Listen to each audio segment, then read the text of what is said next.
Good afternoon and welcome to RSBN Live. I'm Matthew Alvarez looking live at the beautiful U.S. Capitol building and the White House. Of course, speaking of the White House, at 4 o'clock Eastern, the president will make an announcement on significant medical and scientific findings for America's children. So that announcement will be from the Roosevelt Room. Following the announcement later today, the president will then head to New York, where he'll deliver a speech at the United Nations. That's scheduled for tomorrow. Meantime, just some news just coming out from tvOS. It's saying this is the turning point. This is a screenshot that I have here. It says on 9/22, so that is today. The University of Minnesota, Twin Cities with Michael Knowles. Then on the 24th at Virginia Tech, 9:30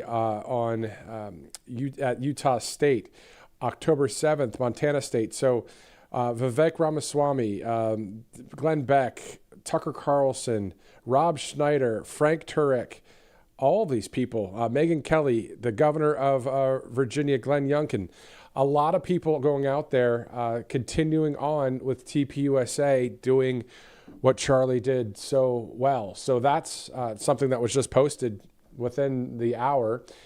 Great to see that, because that's what we're going to do. We're going to keep on keeping on with God, for God, family, faith, and freedom. So if you watched our first broadcast, of course, we went over a number of videos and pictures from yesterday's event within that 24/7 news cycle. Of course, still floored at how awesome that day was just yesterday.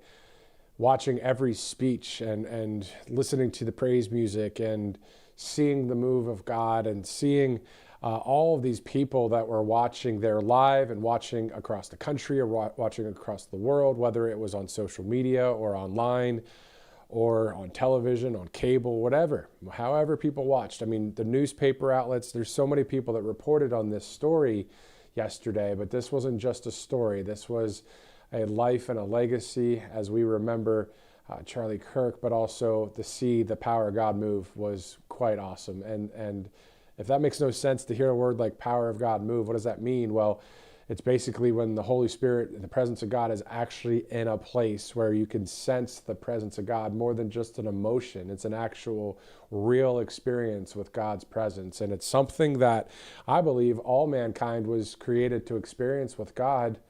But we know the gospel message, though. We have to get to God, and all of us have fallen short and sinned, of course. So we know that through Jesus Christ, his life, death, burial, and resurrection, we can be connected with God again. We can talk about that for a long time, of course. But let's go to Arizona once again. This photo, just a beautiful, beautiful moment there. You see President Trump and Erica Kirk, and Erica with that smile and President Trump pointing up. And then you see the Charlie Kirk poster there. It was just quite the moment yesterday when we saw President Trump speaking and then had Erica come on out. And it was just kind of a healing moment, it seemed, for her, just a little bit. I know it's going to take a long, long time, as I've lost close family members in my life before. But, you know, it's just difficult times, as we can see, but it's still a great moment in time.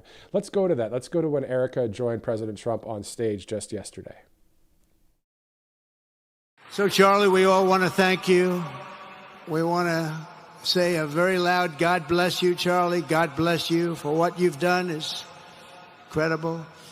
And God bless Erica and the children. God bless the United States of America. And could I ask Erica, please come out. Erica, please come out. Thank you.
Thank you very much, everybody. Thank you very much, and good luck. God be with you. Thank you.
All right, and if you were watching our first broadcast, yes, we were playing some of the same videos in this one because of such a big day it was yesterday for our country, for remembering Charlie Kirk. So we'll go to some more videos here shortly.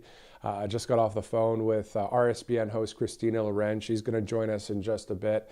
We'll have T.S. Dixon join us one more time a little bit later to talk about yesterday, but also a couple new angles that I'm sure will bring some good, awareness to what our country's dealing with and how we move forward. Before we get into that, of course, 4 o'clock, we'll see the president make that announcement there. We look forward to hearing from the commander-in-chief who delivered such a great speech yesterday as well. And that moment with Erica was quite powerful. Let's go to a couple of our sponsors here at Right Side, including All Family Pharmacy. It's that time of year again, unfortunately, but cold and flu season, it's just around the corner, and now's the time to think ahead and make sure you're prepared. So while big chain pharmacies are all about pushing the flu shot during this time, All Family Pharmacy takes a different approach. They believe in medical freedom and giving you real choices and access to the medications you trust. From Tamiflu, the antibiotics, antivirals, to ivermectin, hydroxychloroquine, there's immune support and more, and they have more than 200 medications to choose from. And every order includes a doctor's prescription. You can stock your medicine cabinet now, so when sickness strikes, you have what you need on hand and don't have to scramble at the last minute. So families across America count on All Family Pharmacy, and we do too here at RSBN. So visit allfamilypharmacy.com/RSBN today and use that RSBN10 promo code to save 10% off. Let's now go to Monetary Gold.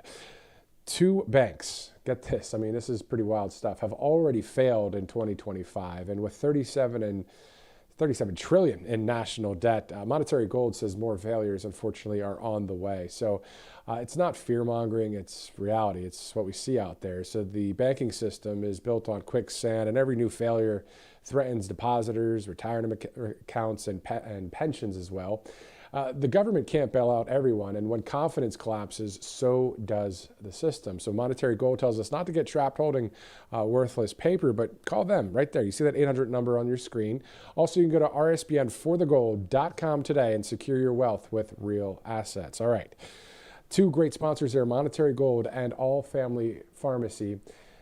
Great to have sponsorships that are on the right side of history and working for we the people out there. So again, 308, looking at the White House and the U.S. Capitol building as we get ready to see the president inside the Roosevelt Room to make this significant announcement for the children of this country. So we'll see that at 4 o'clock. RFK Jr., the Health and Human Services Secretary, will be in the Roosevelt Room as well, as this will be quite the event that we're going to see here today, because it has to do with something that's so important, our health. So making America healthy again, one day at a time, as we'll see RFK Jr. and the president in just a bit. All right, so it's 3:09, Monday, September 22nd. Let's go to Arizona once again, where we saw a number of just powerful moments just yesterday in the Grand Canyon State. There's a few moments that we put together for you, so check those out. Today, Charlie Kirk rests in glory in heaven for all eternity. He has gone from speaking on campuses in Wisconsin to kneeling at the throne of God, where he is right now.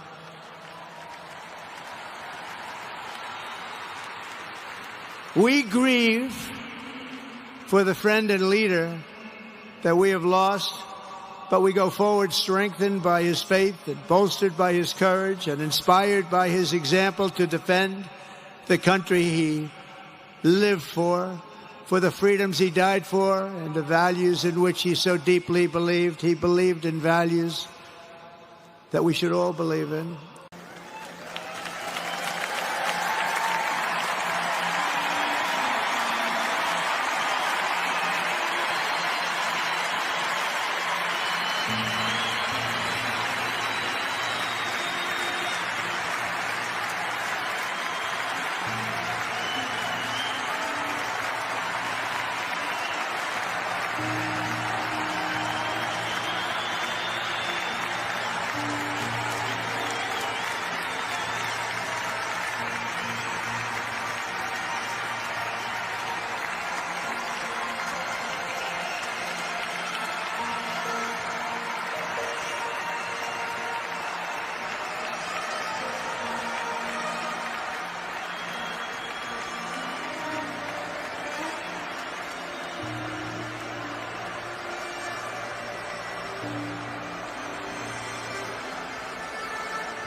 Most of all, God's mercy and God's love have been revealed to me these past 10 days.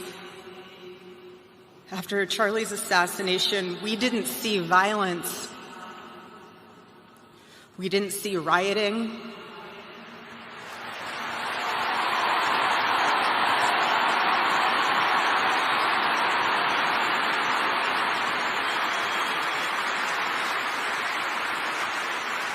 We didn't see revolution. Instead, we saw what my husband always prayed he would see in this country. We saw revival.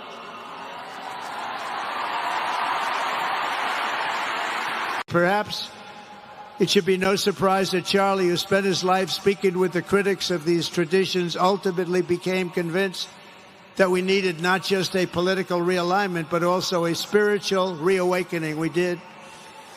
And we have to bring back religion to America, because without borders, law and order, and religion, you really don't have a country anymore. We want religion brought back to America. We want to bring God back into our beautiful USA like never before. We want God back.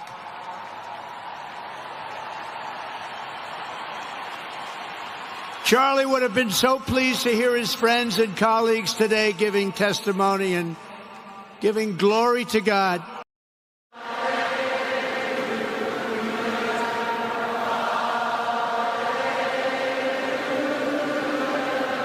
I know it's not much, but nothing else.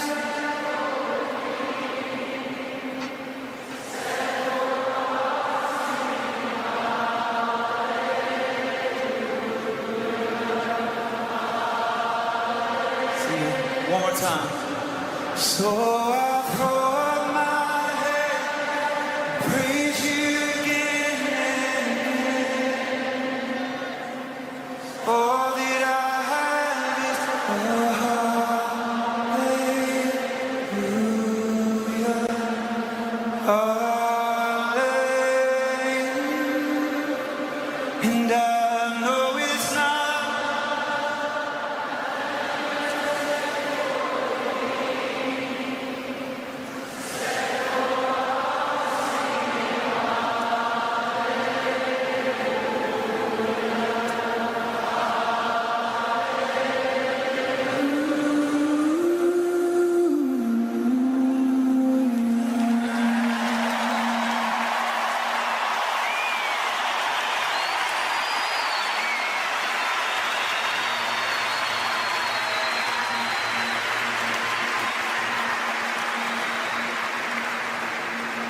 Holy, holy are you, Lord God Almighty. Worthy is, for you are holy, holy are you, Lord God Almighty. And worthy is the Lamb. Come on, tell them now. For you are holy, holy are you, Lord God Almighty. And worthy is the Lamb, and worthy is the Lamb, for you are holy,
What a moment there in Glendale, Arizona. And it's not just a moment that has to be fleeting.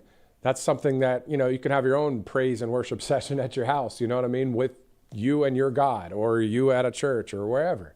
Let's go now to RSBN host Christina Loren, joining us live from Nashville, Tennessee, Music City, USA. And there are some gospel roots in Nashville as well. Your thoughts about just what you were just listening to there? Those words, worthy is the Lamb, you are holy. That's what sets God apart from us. He is holy. And I think so many of us, like Charlie Kirk, have this desire to try to be perfect and try to be holy, but we can't. We are imperfect beings designed in his image, but I think that he's holy. And just remembering that, and I believe that's what set Charlie Kirk apart from everybody else, is they want to make a name for themselves. Charlie Kirk was out to make a name for Jesus, and he did such a beautiful job of it throughout his life. Exactly. I mean, on top of that, it's like, freedom of speech and the Constitution and the United States of America and everything, all the good things, right? And then on top of that is his love for God through Jesus Christ. Could you talk to us, Christina, about your life when it comes to your faith and why it's important to you? Oh, it's everything to me. And, as somebody who has been in the media for most of my career, I understand how hard it is. Every time you say the name Jesus, especially when I was on secular mainstream, I would still talk about God because it's part of me. But you just get this feeling like, oh, I probably shouldn't have said that. You recoil almost. And Charlie Kirk went out in front of any stage, in front of any group of people. And I know that at times he probably felt that way as well. You have to be bold in your faith to be able to speak about it so openly. But by doing so, what you're trying to do is bring more people to Christ. And that's what this life is about. We are all mortal beings. We're all going to meet our maker one day. And if you can help somebody form a relationship with Christ long before they get sick or old in age, you're helping them have a better life now at this very moment. So I think Charlie got that. He was authentic. And that's why my heart is so broken by what happened. He was authentic. And a lot of people, they like to talk about their faith, but he lived it. He walked his talk. Matthew, I think that you're somebody else who walks his talk, and you love the Lord. And you just know when you meet another believer who's really in love with God and understands what that relationship is like, it's undeniable. And that's what Charlie Kirk had, and that's what you have as well. And that's what you have, and that's what many people that are watching have. I mean, at the end of the day, if you have an experience with God, and what I mean by that is kind of like, for all have sinned and fallen short of the glory of God, but when you cry out to God, or when you seek God, Jesus says, you'll find me, right? You'll find him. Oh, so I've had that experience. I know you have too, and others that are watching. And that's what it is I think that's what happened with Charlie. Of course it is, because he had a connection with God. He knew that God was real. And I think that's the thing. Once you experience the presence of the Holy Spirit that Tucker was talking about yesterday, and you start going, oh, this is more than an emotion. This is more than a thought. This is a presence of God here. This is something pure and beautiful and awesome and powerful. Then you want to go and tell people about it, right? Yeah, because you want them to experience the same thing. Exactly. That's what life's about. And I think a lot of people, their pride gets in the way, their ego gets in the way of, naysayers get in the way, a lot of different things. The enemy himself gets in the way. But for those of us who know God is real, who know what's happening, there's a spiritual battle at hand all the time, to acknowledge that we are already following the one who wins this battle. And that, we're going to come through hardships in our life. Everybody's either going into a storm, they're in the middle of a storm, or they're coming out of a storm. If you know Jesus, if you know God during those times when life gets hard, it's a lot easier. It's a lot more bearable. And he has never failed me. And I know I've asked a lot of people throughout, meeting other Christians, has he ever failed you? And the answer is always no, God has never failed me. And that alone is proof that this is real. Exactly. And then fear not, for I am with you is what God, I believe, is saying to the whole country, right? I mean, that's just the Bible. That's not me. I'm not trying to, do a prophetic word or anything like that. I do believe in that stuff, that can be possible. Unfortunately, some people abuse that kind of stuff, but that's for a different topic. But my point is, yeah, that's what God says to his people. and also with God, all things are possible. A couple more points here, and then we'll shift over to some of the Make America Healthy Again. We know that RFK Jr. and the president are going to be at the Roosevelt Room with a great announcement at 4 o'clock. Looking forward to that. We also have a few other headlines we're tracking out of the White House. But in the meantime, Steve Bannon said earlier today they expected a funeral and got a revival. Charlie Kirk merged Christianity with populist nationalism, bringing the Holy Spirit into the Trump movement, which I believe God was already kind of, obviously moving within that. But yesterday was a beautiful fusion of it. And then he said, now it's on us to carry it forward. And so that's partly what I was going to do today anyway, is obviously yesterday's news was powerful to cover that event and just see what was going on there. We were going to talk about it a lot today, but, Steve Bannon and others are just right on point with that, aren't they? They absolutely are. And I think that, for some people, everybody goes through different times with their walk with Christ, where they're close to him and they feel like he's drawing them near. And they go through other times when God can feel distant. And it's an event like that that helps people remember the power of God, the power of the Holy Spirit, and how important it is to keep him at the center of your life. And so many of us, we needed that reminder. And so I think that was a big part of yesterday. And for those who don't know Christ yet, it was an opportunity for people to say, hey, maybe there's something more to it. Maybe I need to explore this a little bit further, because look at all these people. And I'm sure the feeling there, how when you worship in church, you can feel God. I'm sure that there was a robust feeling of the Holy Spirit in that crowd yesterday. Exactly right. And that's the thing. When you sense the power of God, again, it's something that brings life to you. You have as they say about President Trump, there's an aura about the president. I know that the president is saved. He believes in Jesus. He's a Christian. Same thing with you, myself, and anybody else that's out there that's a believer. And if you're not a believer, at the end of the day, we're in this family of freedom in this country.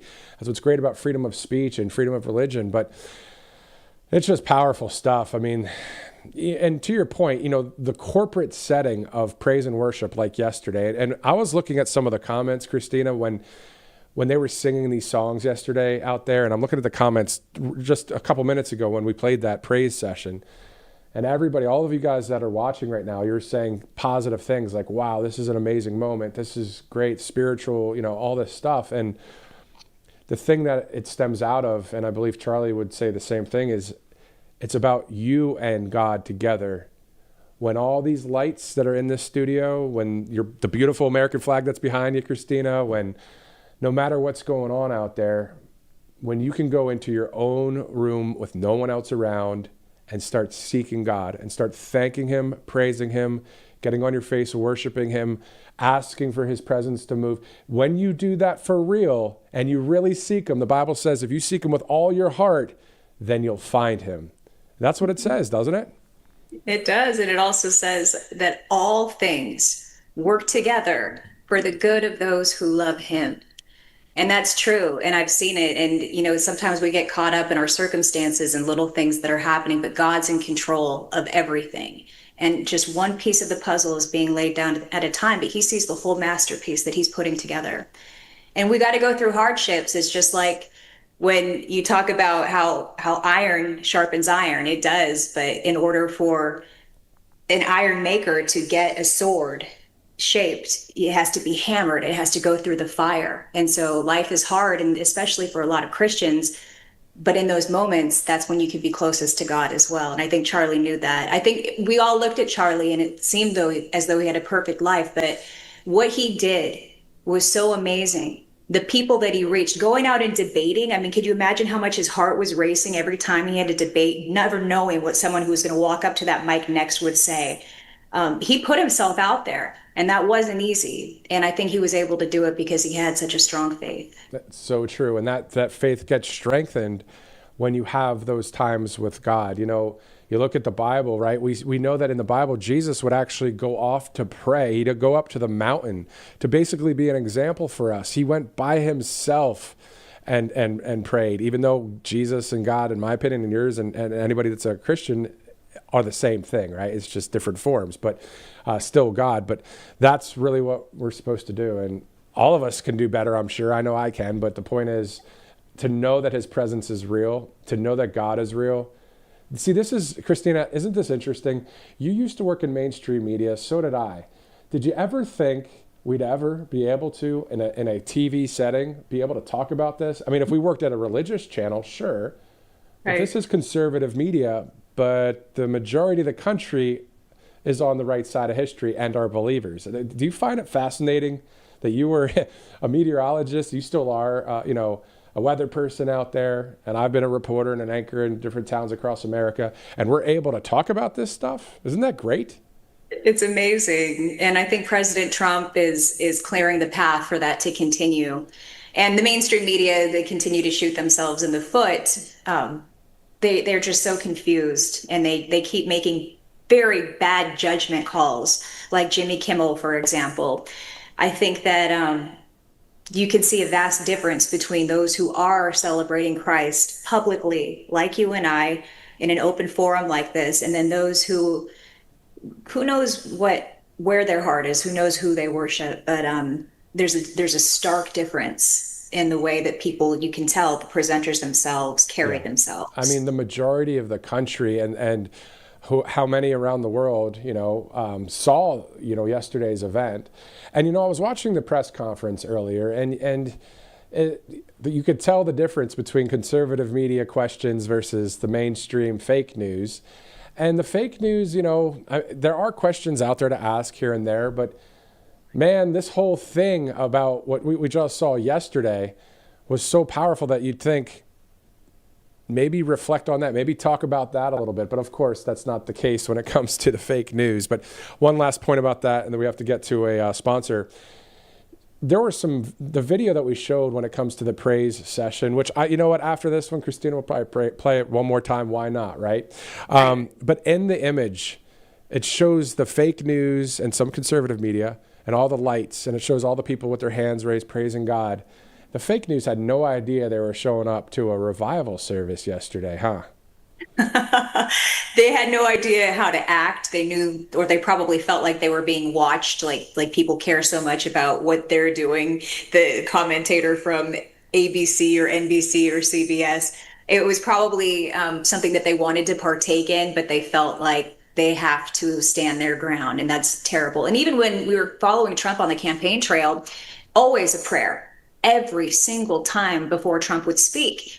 And, I would get down on my knees even, and I could just see the way that people would look at me when I was praying. But I don't take prayer, especially in a forum like that, lightly. And they didn't know what to do with themselves during those moments either. Yeah. So. I mean, and for the cause of freedom and for the cause of Jesus, like, you would hope that any of the fake news that was there, if they're not, here's the thing that's really wild. We're going to dive into something here. Maybe we could talk about this with T.S. Dix and our next guests too, but the indoctrination is here.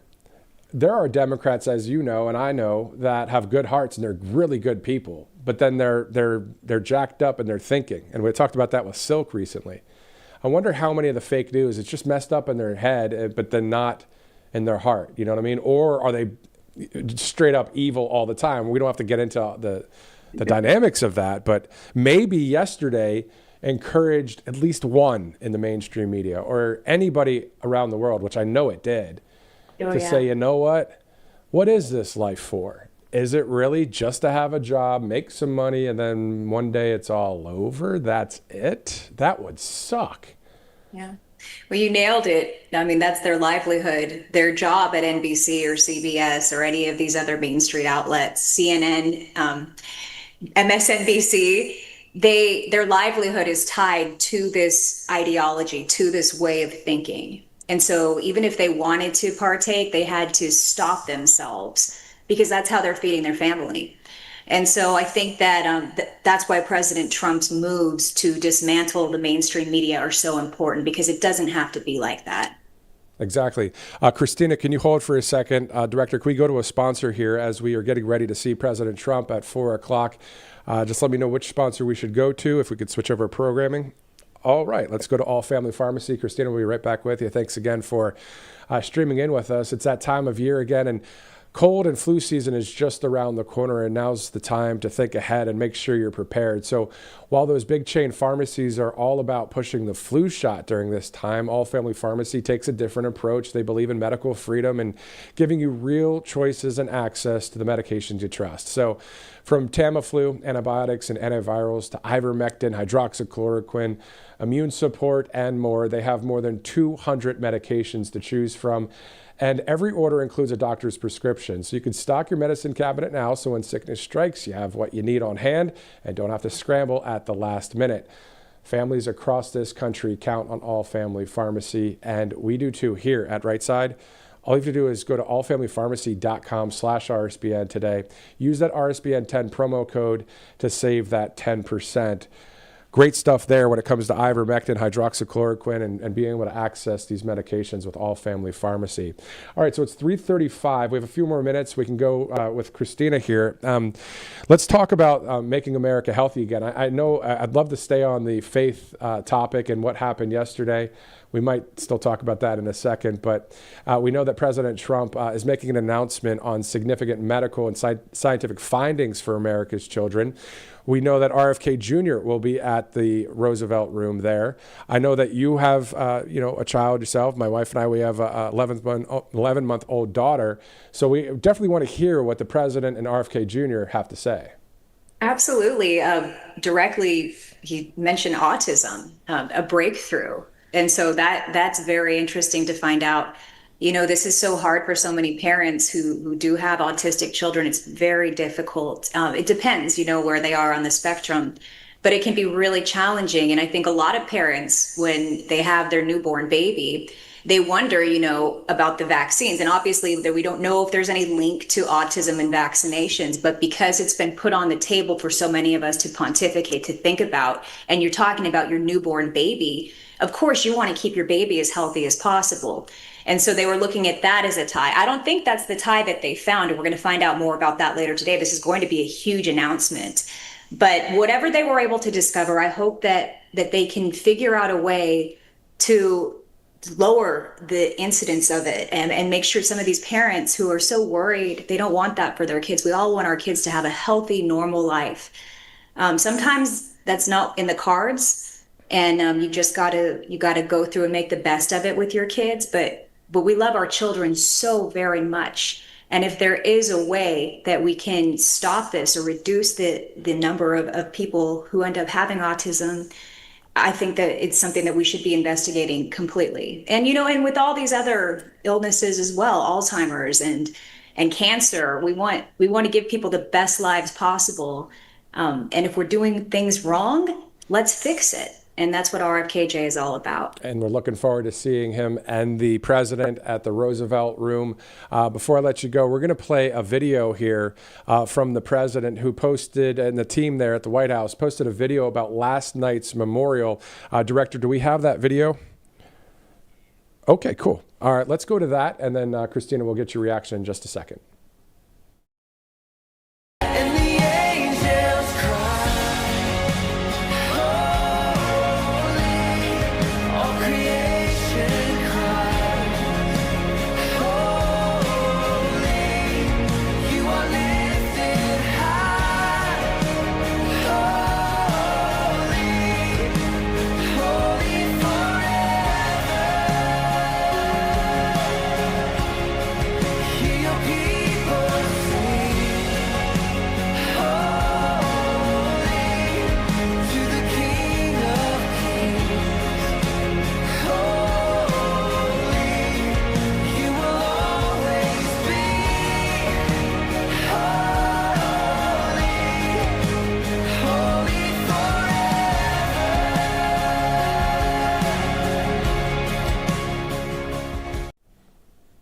Your thoughts about that, Christina?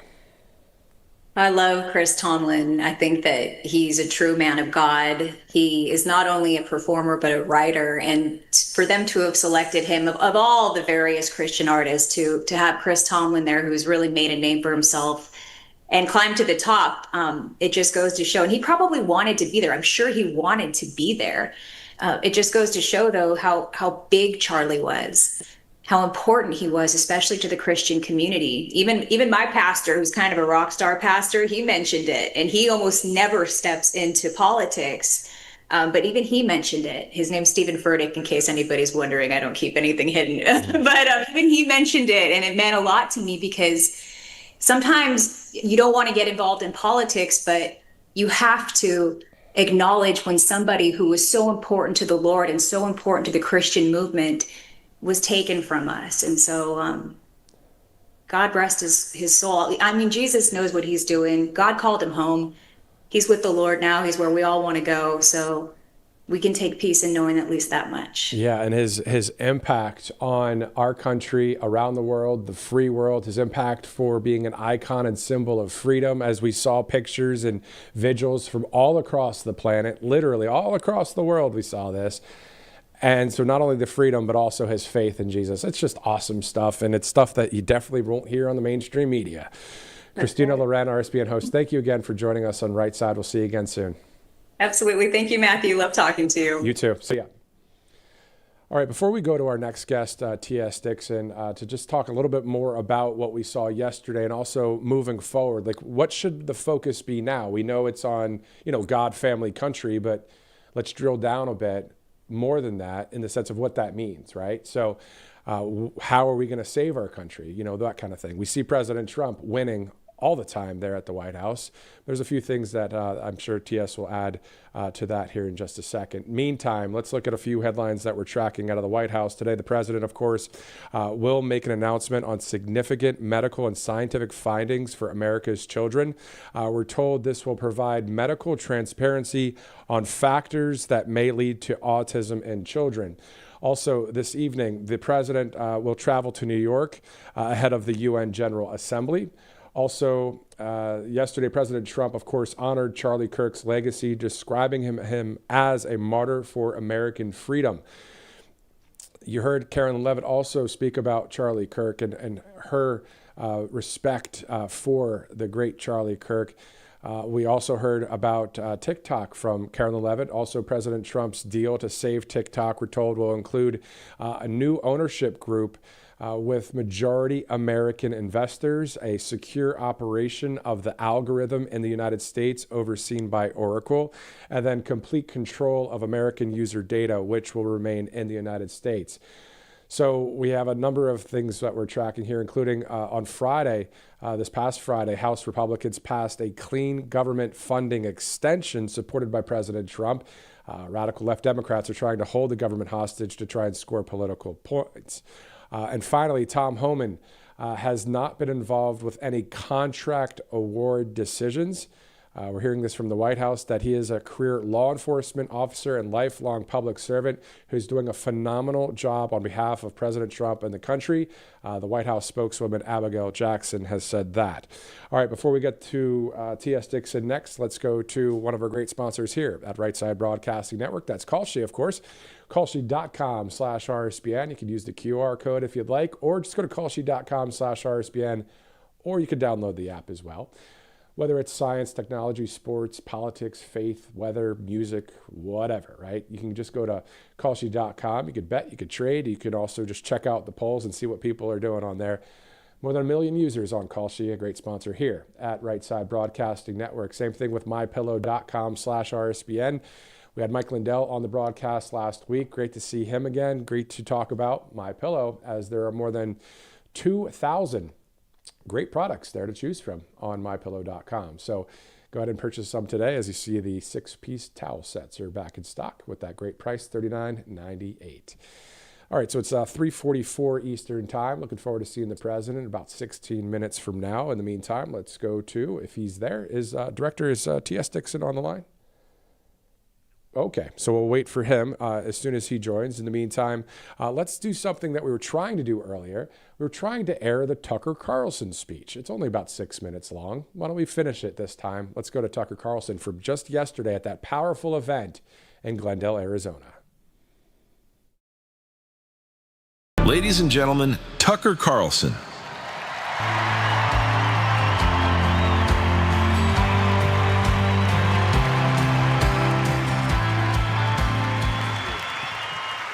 That made me emotional. Made me emotional to see that. Susie Wiles had tears in her eyes, which you don't often see in politics, but it's real. This is the most unbelievable thing I think I've ever seen. And whatever happens next in America, I hope it's in this direction, because God is here and you can feel it.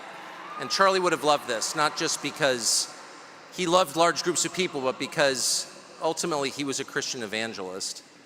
And it actually reminds me of my favorite story ever.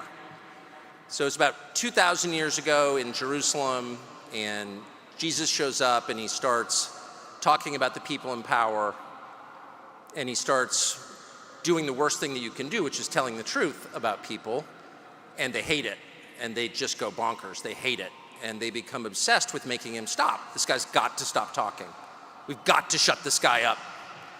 And I can just sort of picture the scene in a lamplit room with a bunch of guys sitting around eating hummus, thinking about, what do we do about this guy telling the truth about us? We must make him stop talking. And there's always one guy with the bright idea, and I can just hear him say, I've got an idea, why don't we just kill him? That'll shut him up. That'll fix the problem.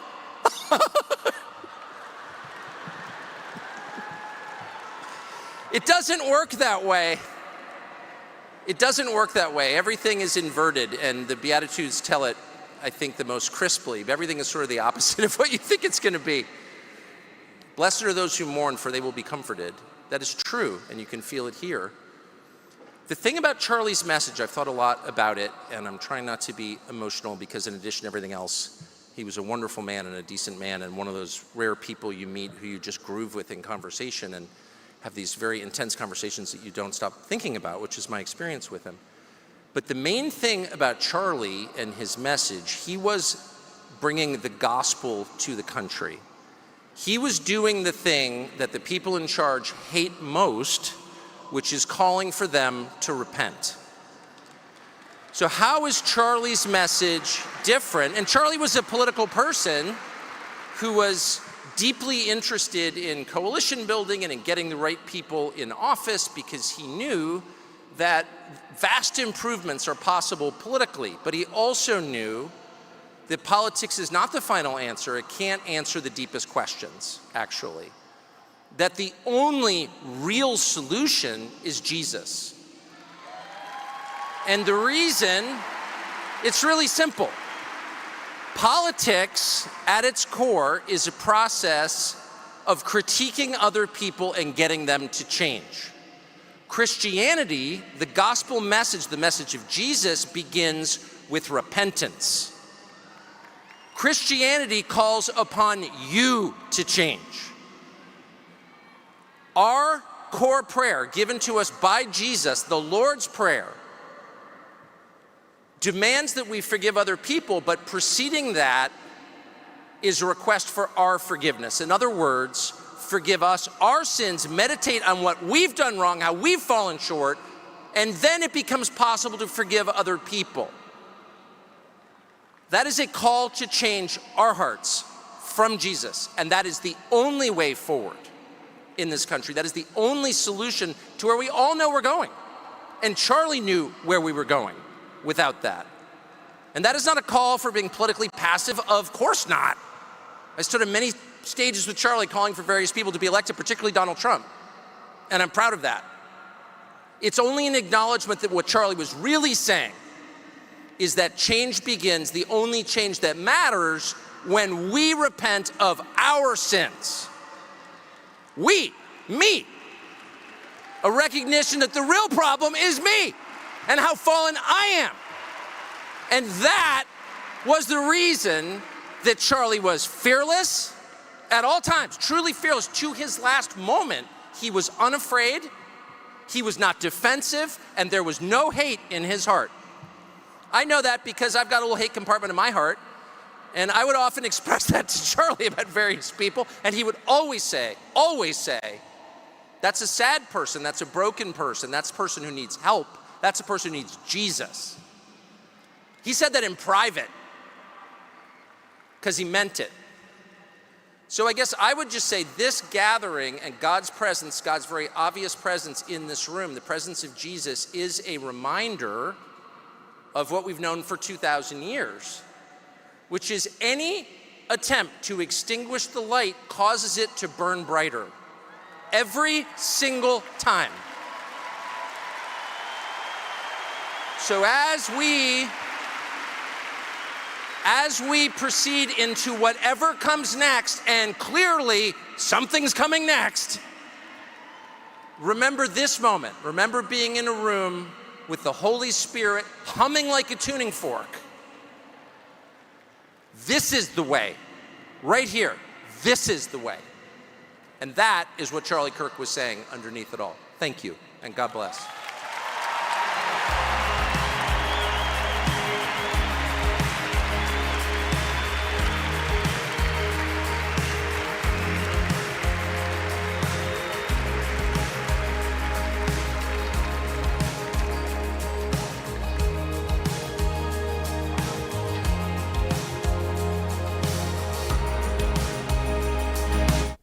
Great to hear that, the presence of the Holy Spirit. It's awesome to hear Tucker talk about that just yesterday in Arizona. We just have some developing news into the RSBN newsroom. We're learning that Jimmy Kimmel will be back on the air tomorrow.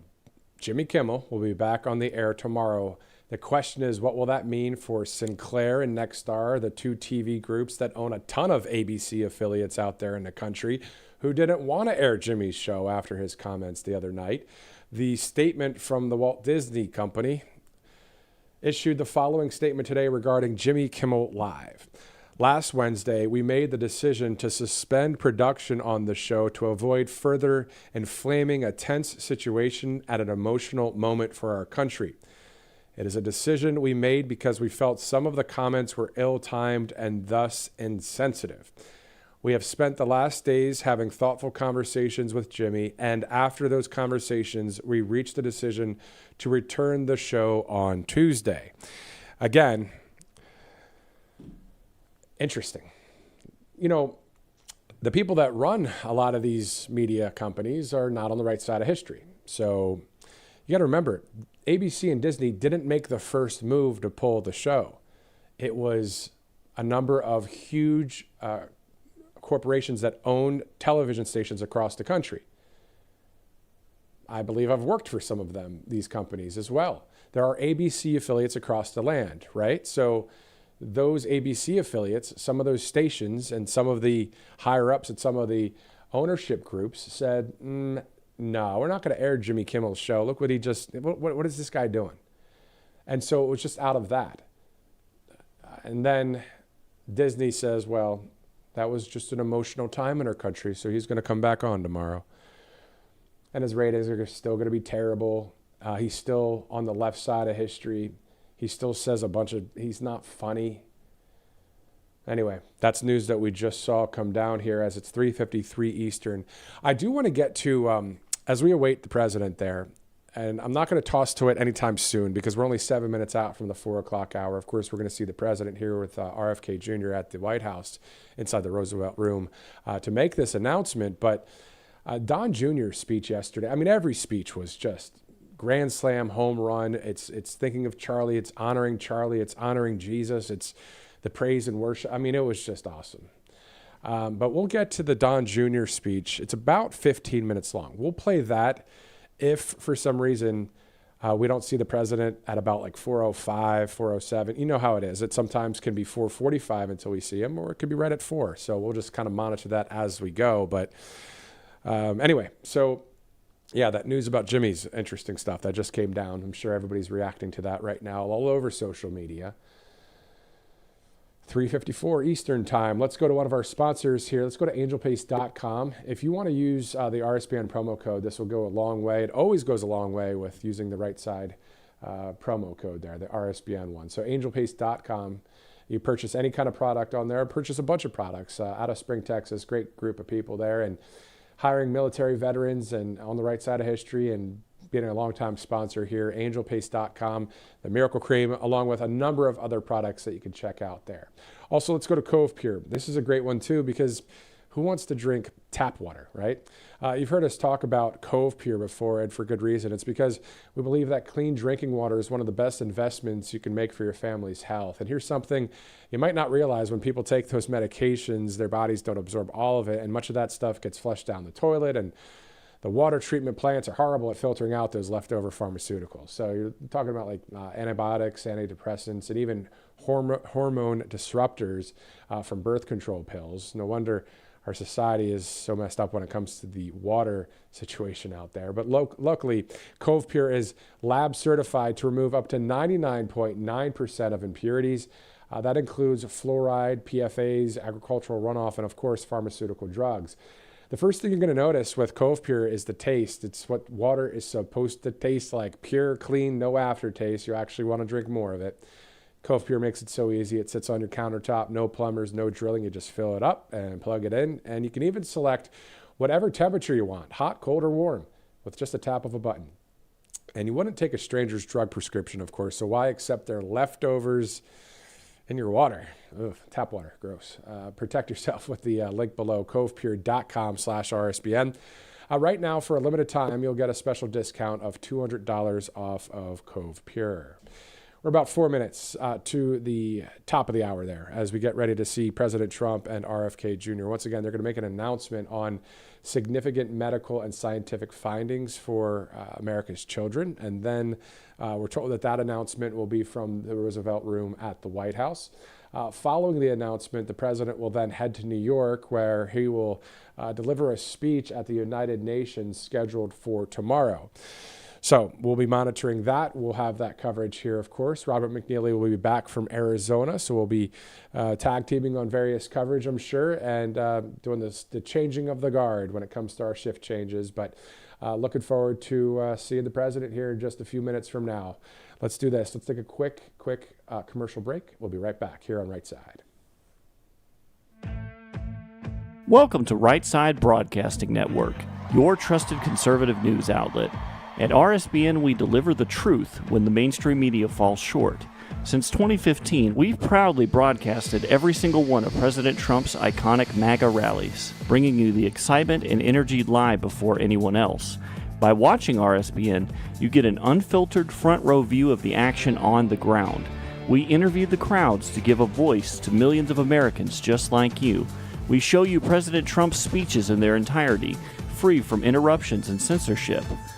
We cover the stories that matter to you with the integrity and passion you deserve. Thank you for choosing RSBN as your home for America First News. Together, we stand strong, united, and informed. So join us and be part of the right side of history. I'm excited to announce that we're having our biggest 3-in-1 sale ever with a limited edition product, a back-in-stock special, and a closeout deal you won't find anywhere else. So go to MyPillow.com or call the number on your screen. Use your promo code to get our MyPillow bed sheets, only $29.88. Any color, any style, any size, even kings, regular $119.98, only $29.88. Once they're gone for good. How about our My Towels? They're finally back in stock, but not for long. Get a 6-piece My Towel set, regular $69.98, now only $39.98. And for the first time and the only time ever, get our limited edition premium My Pillows. They're made with Giza cotton and designer gusset. Queen $17.98, Kings only $19.98. So go to MyPillow.com or call the number on your screen. Use your promo code to get the best offers ever. Quantities are extremely limited, so order now.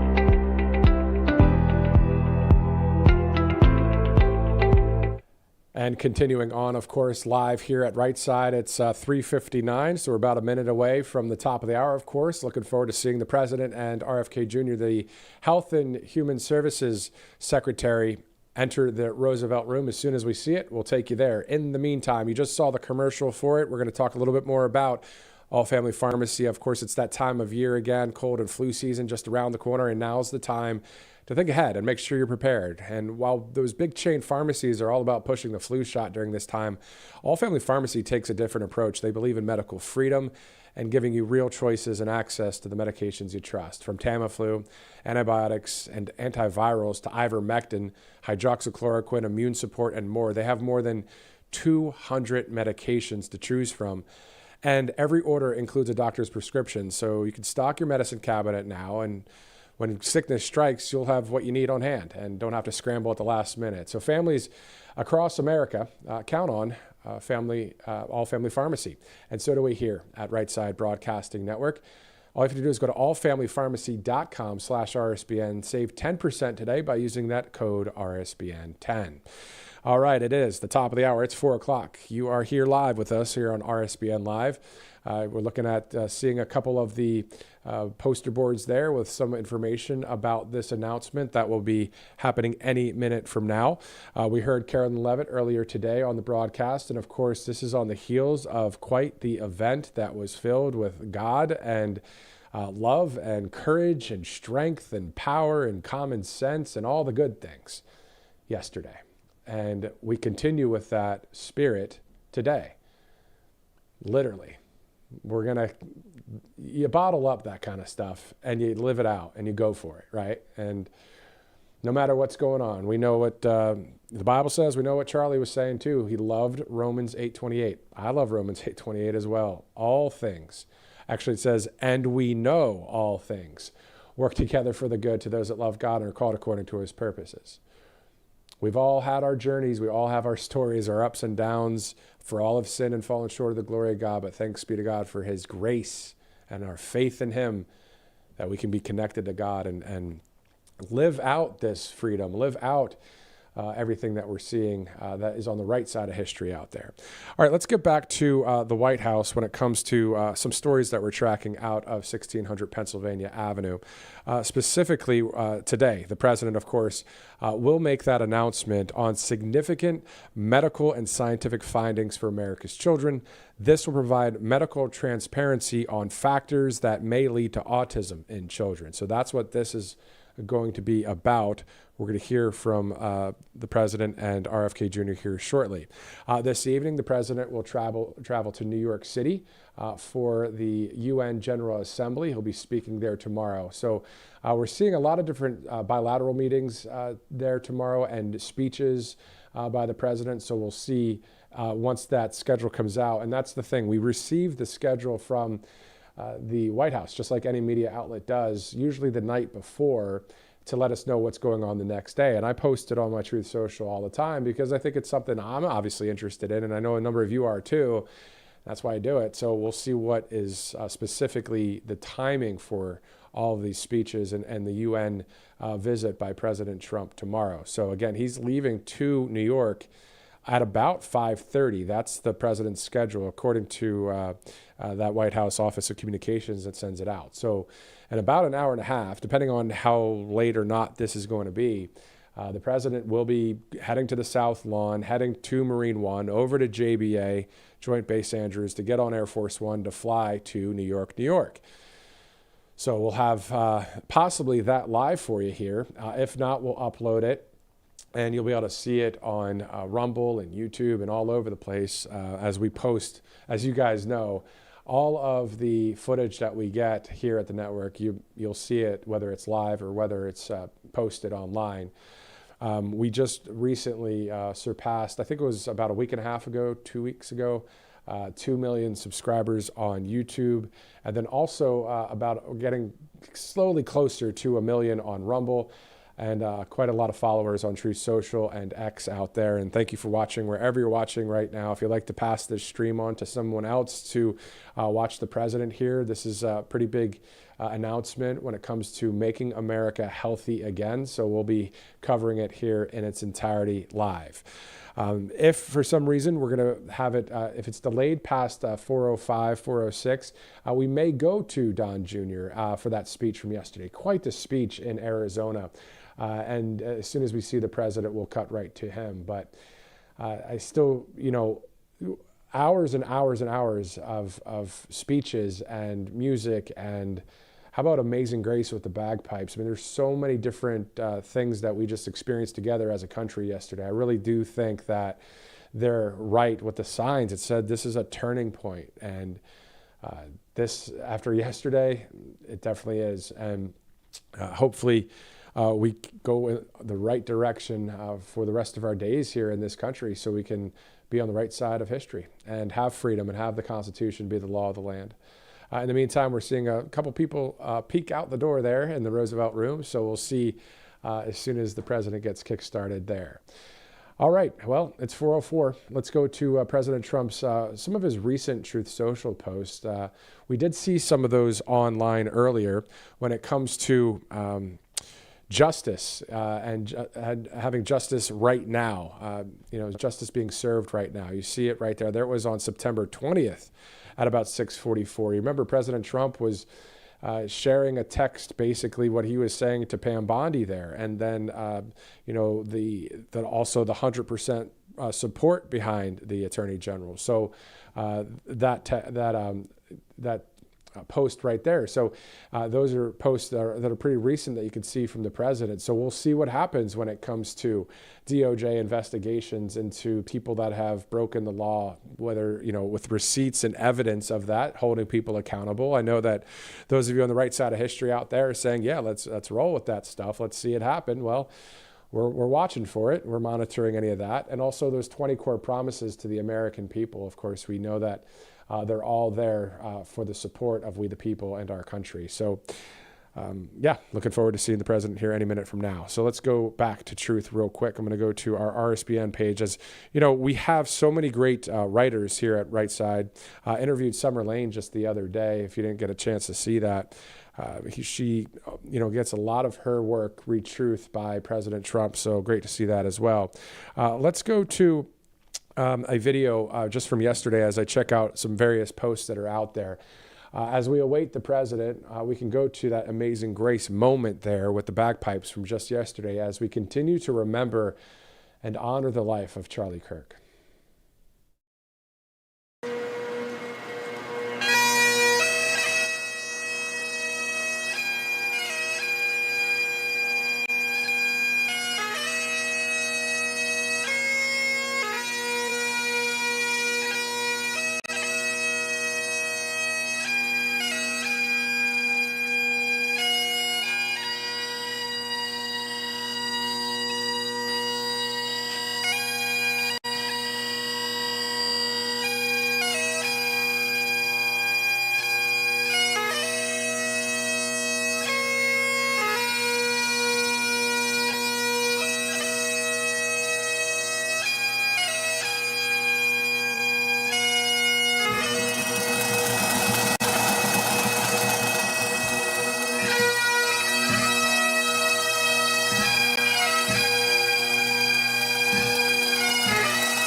quite the production there as well. I mean, if you've ever been to an AmFest event, I was there with my girlfriend at the time, who is now my wife. We were in Phoenix, Arizona, and saw the production in person. And when we air those AmFest productions here, when we take the tvOS feed, because obviously we agree and it's all on the up and up, everything's okay, we air it, and it's just the amazing production every time with AmFest is awesome. And to know that AmFest will be still going on this year, December 2025. Also, what we're hearing is that tvOS, this is the Turning Point post that they just posted just moments ago, that today at the University of Minnesota, Twin Cities, Michael Knowles will be there. So then tomorrow at Virginia Tech, then Utah State, Montana State, and on. So it's keep on keeping on, right? It's still the message of truth being told out there by various people that will be at all of these events. So all for God, faith, Jesus, family, country. So meantime, if you'd like to donate to Right Side, all you have to do is text RSBN to 801-801 or go to rsbnetwork.com/donate. As we continue to expand, as we continue to, cover more news topics here at the network, it takes money to do it all. So thank you so much if you already do donate to the network. But if you'd like to donate, just text RSBN to 801-801 or rsbnetwork.com/donate. All right, so Carolyn Levitt, of course, earlier today talking about various topics, and one of them was Letitia James and her being a corrupt politician. Those are words from Carolyn that were spoken. Of course, many people know that to be a true statement. So as soon as we get that soundbite ready, we'll go to that. But in the meantime, President Trump, even in the midst of some of the hardest things to do, like yesterday, speak at Charlie Kirk's memorial, and be there with Erica Kirk. What a powerful moment. We began the broadcast with that moment. He's still leading the country. And, today posting an article or posting a truth that's top secret. He said, "We caught the Venezuelan militia in training a very serious threat," the president says. And makes me think of the Bible even within this, because the Bible talks about laughter being and a cheerful heart is good medicine. Well, this is what the president posted this morning. He says, "Top secret, we caught the Venezuelan militia in training a very serious threat." Let's take a look at the video from the president.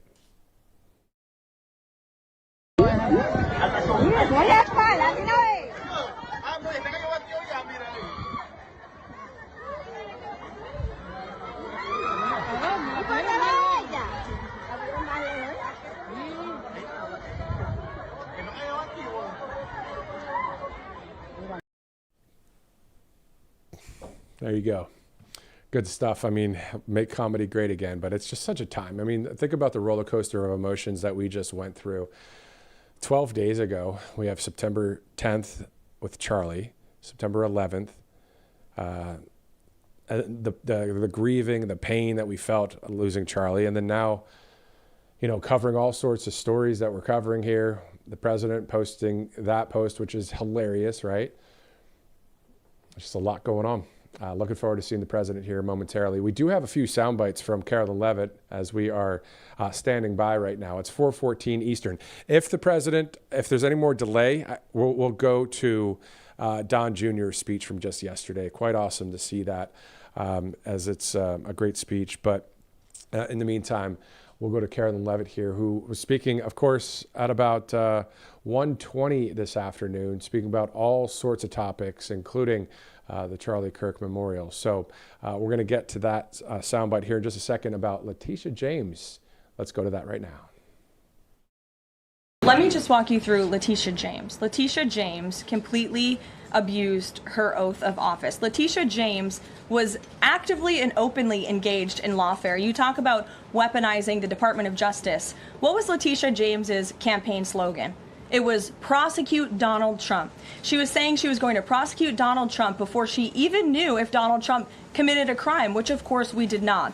Those are not the words of a serious prosecutor. Those are the words of a corrupt politician who is abusing their power. She actively campaigned on that. She also led the witch hunt, the financial fraud investigation against President Trump and the Trump Organization, and an appeals court tossed that case out, a $500 million civil fraud penalty in August, which was another win for the president, and exonerated him of this witch hunt and showed that this is an individual who is corrupt and abused her oath of office. And we also have evidence of her mortgage fraud. An April report from a white-collar fraud investigator found that there was documented evidence that James engaged in a consistent pattern of financial and property disclosures that raise serious legal questions. But why won't the president accept the conclusions of his Justice Department to not bring charges against Letitia James? In fact, you had Bondi and Blanche, top DOJ leadership, who were against ousting Eric Siebert, who again was picked by President Trump. I just answered that question for you, and the president has every right to express how he feels about these people who literally campaigned on trying to put him in jail, who literally tried to ruin his life and ruin his businesses, and he wants to see accountability for those who abuse their office and abuse their power. And Letitia James absolutely did that, whether you want to admit it or not. Is that not Jeff, retribution, though? Jeff, it's accountability. And isn't that why we voted for President Trump? The majority of the country, for 3 straight elections, President Trump won in a landslide. We know what happened in 2020, but still, all of the lawfare against President Trump, all of the weaponization of the government against the people, these are the things that we don't want to have in our country. We do not want to turn into any other country out there. We know what we want here in this country. It's the Constitution, right? So that's what we're looking for. We want to keep on keeping on. We want to keep winning with President Trump, and we want to see those that have broken the law be held accountable. It's something that most of you out there have been saying and talking about as well when it comes to the comment section on whatever platform you're watching us on, or just social media, or even the president the other day talking about it with Pam Bondi. So yeah, so as soon as that stuff happens, we'll cover it here at the network. In the meantime, it's all about making America great again on the heels of such a difficult day just yesterday, and a difficult past 12 days since we lost Charlie Kirk. We're going to go through a couple sponsors here as we await the president. After these sponsors, if we don't see the president or RFK Jr. at the podium there in the Roosevelt Room, we're going to return to Arizona, where Don Jr. just delivered a great speech. I mean, everybody did yesterday, as you guys know, those of you watching right now. How awesome was that yesterday? It was just great. And we're going to continue to remember Charlie. We're going to continue to remember not only the September 10th, but also September 21st, the day that our country saw the move of God in that stadium there. And then we carry that on, as Steve Bannon was talking about earlier today. And then October 14th is an observance day for Charlie Kirk as well.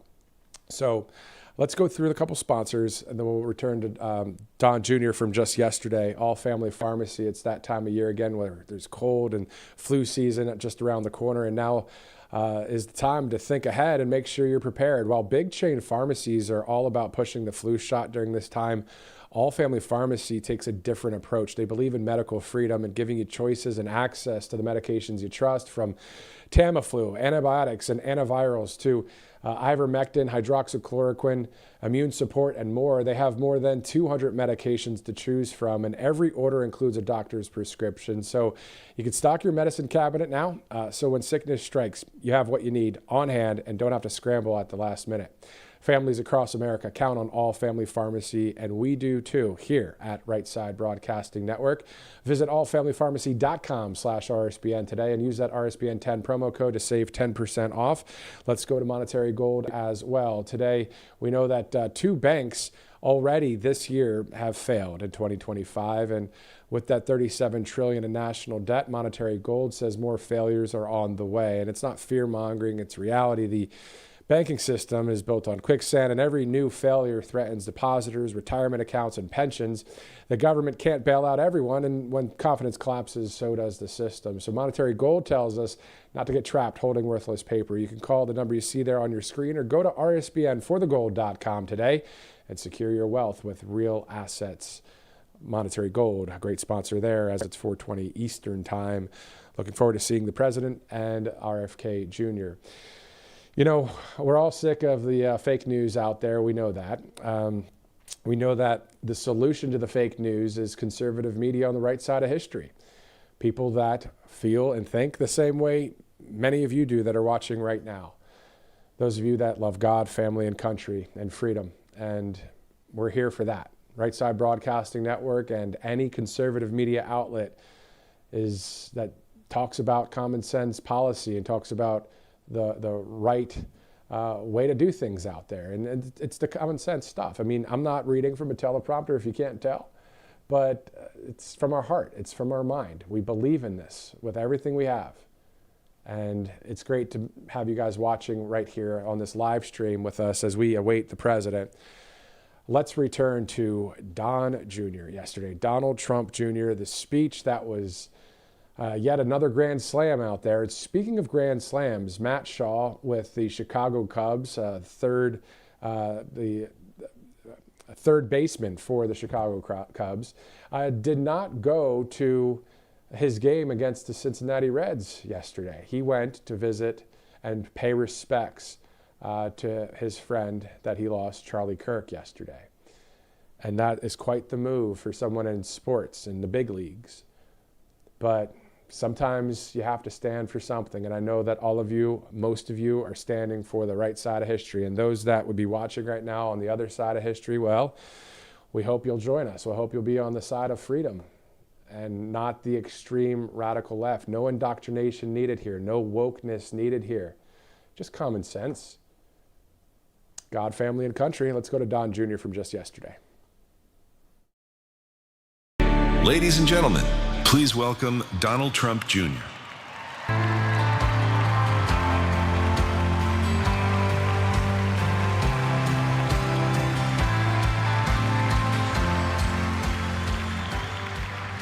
Welcome, everyone. I'm not widely known for being a sentimental guy.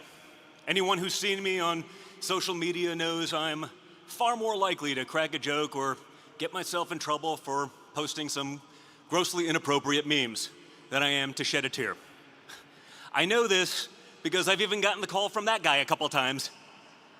You know, Don, you're getting a little aggressive on social media, Don. Relax.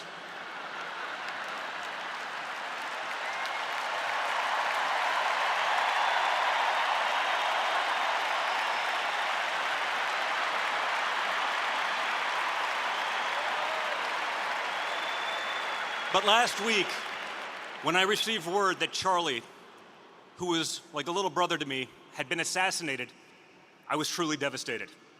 We all were. And we're here today to celebrate the way he lived his life and to remember the way he changed so many of ours. So I want to start where I know Charlie would want me to, with what was most important to him, and that was his relationship with Christ.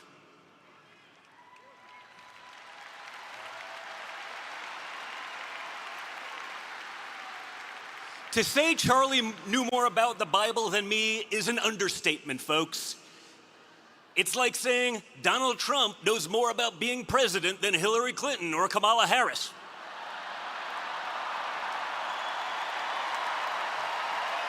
No kidding.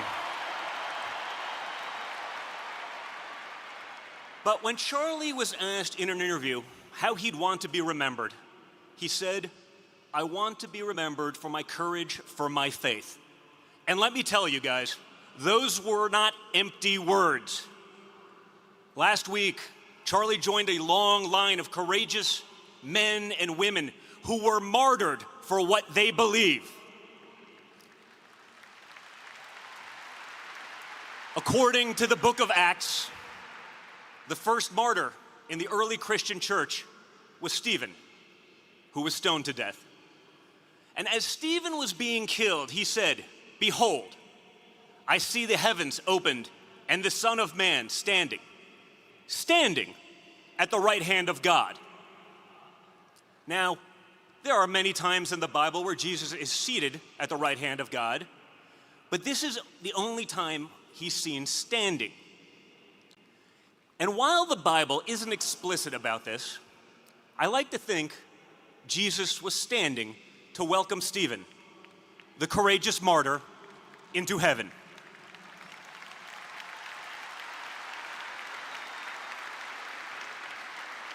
And today that gives me great comfort, because 11 days ago, as a cowardly assassin crawled on his stomach to end Charlie's life on Earth, I'm betting Charlie saw the Son of God standing tall to welcome him home.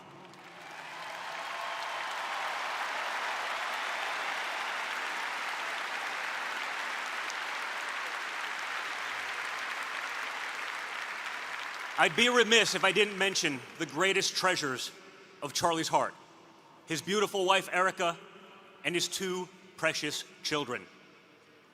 To watch Charlie with his family, the joy on his face, the devotion in his eyes, was to see the gospel lived out. And for me, it was inspiring. And now, in the face of unthinkable loss, Erica has shown extraordinary courage, not only as a mother, but in stepping forward to carry on Charlie's mission as the CEO of Turning Point USA.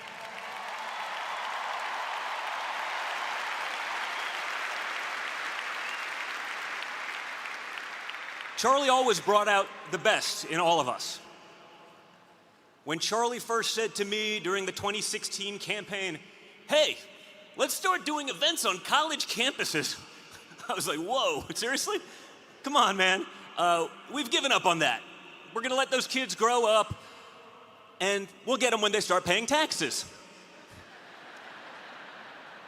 But he convinced me to give it a shot. And there were a couple events that showed just how brave and courageous Charlie was, even as a very young man. At Michigan State University, 5 minutes before we were supposed to go on stage, the state police told us, and I quote, "We can no longer guarantee your safety." Because the left-wing activists, they were going crazy. It was rough. That sounded like a great reason to pack it up and head out. But it was one of the many times that I would agree with Charlie, who said, "No way, we're going out there anyway."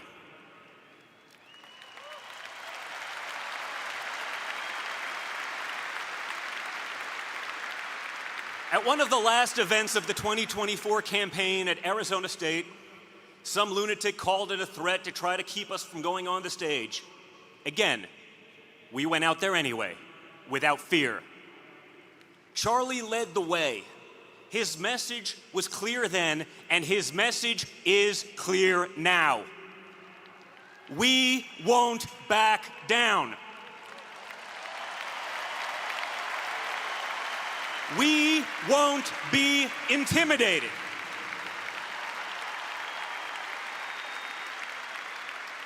The Bible says over 100 times in the pages of Scripture, "Do not be afraid." And the 100,000 people here today are a signal to the world. Our message of faith, family, and country will not be silenced.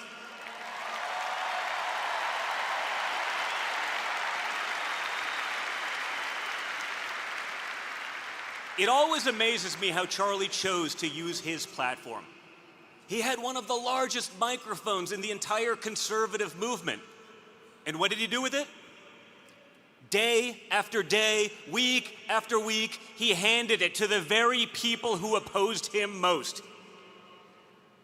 The media tried to smear him as some sort of dangerous radical. But Charlie embodied something at the very core of our movement. When people disagree with us, we don't silence them.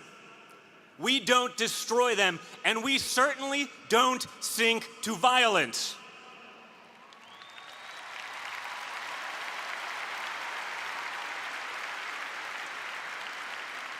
We don't burn down their businesses. We don't scream at their children at Disneyland. No, We debate, we stand tall, and we win with our ideas.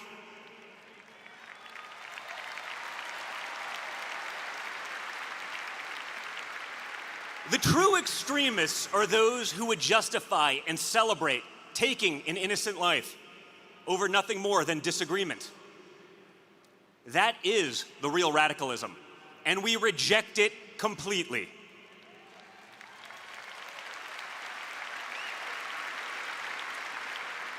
Charlie delighted in his belief that people could be persuaded. He believed the way to win hearts was with truth, with courage, and with conversation.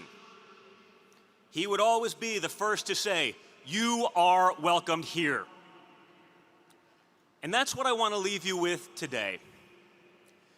If we're truly going to honor Charlie properly, his loss cannot be the end of the story. His legacy must be that when they took his life, 1 million more Charlies stepped up to fill the void.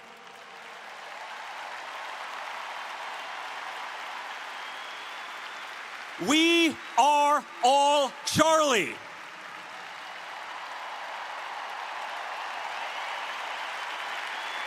So let's send a message here today, guys. I want to make sure the world hears us loud and clear. Will you surrender? Will you back down?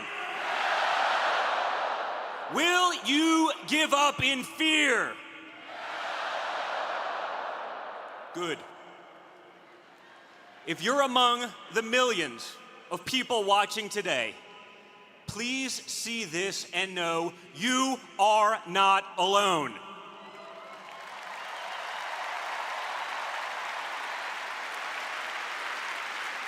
Charlie's message, like Christ's, was an invitation. If this resonates with you and you believe American values are worth defending, welcome. If you believe in faith, family, and freedom, then you are with us.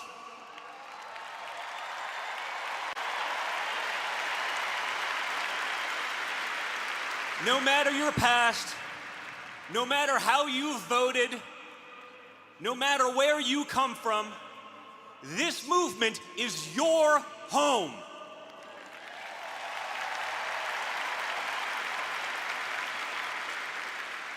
If you're not already seated at this table, we have a seat prepared for you. If you believe in God and family and country, you are one of us. If you believe our government should put the interests of our citizens first, welcome. If you believe American workers deserve dignity and American families should be able to afford a good life on one salary, welcome.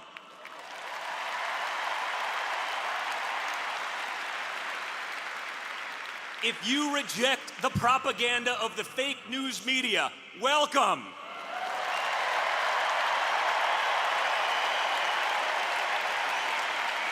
If you want to eradicate the criminal cartels and get drugs out of our communities, welcome.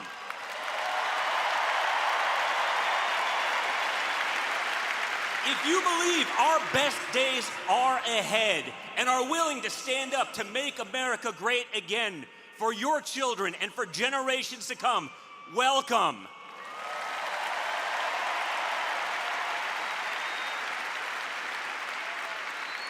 Charlie loved this country, its people, and the work of persuading others to believe in something greater than themselves. And if we live with that same courage, our legacy, like Charlie's, will live forever.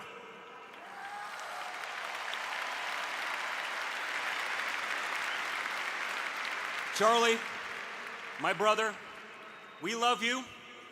We miss you, and we will not let you down.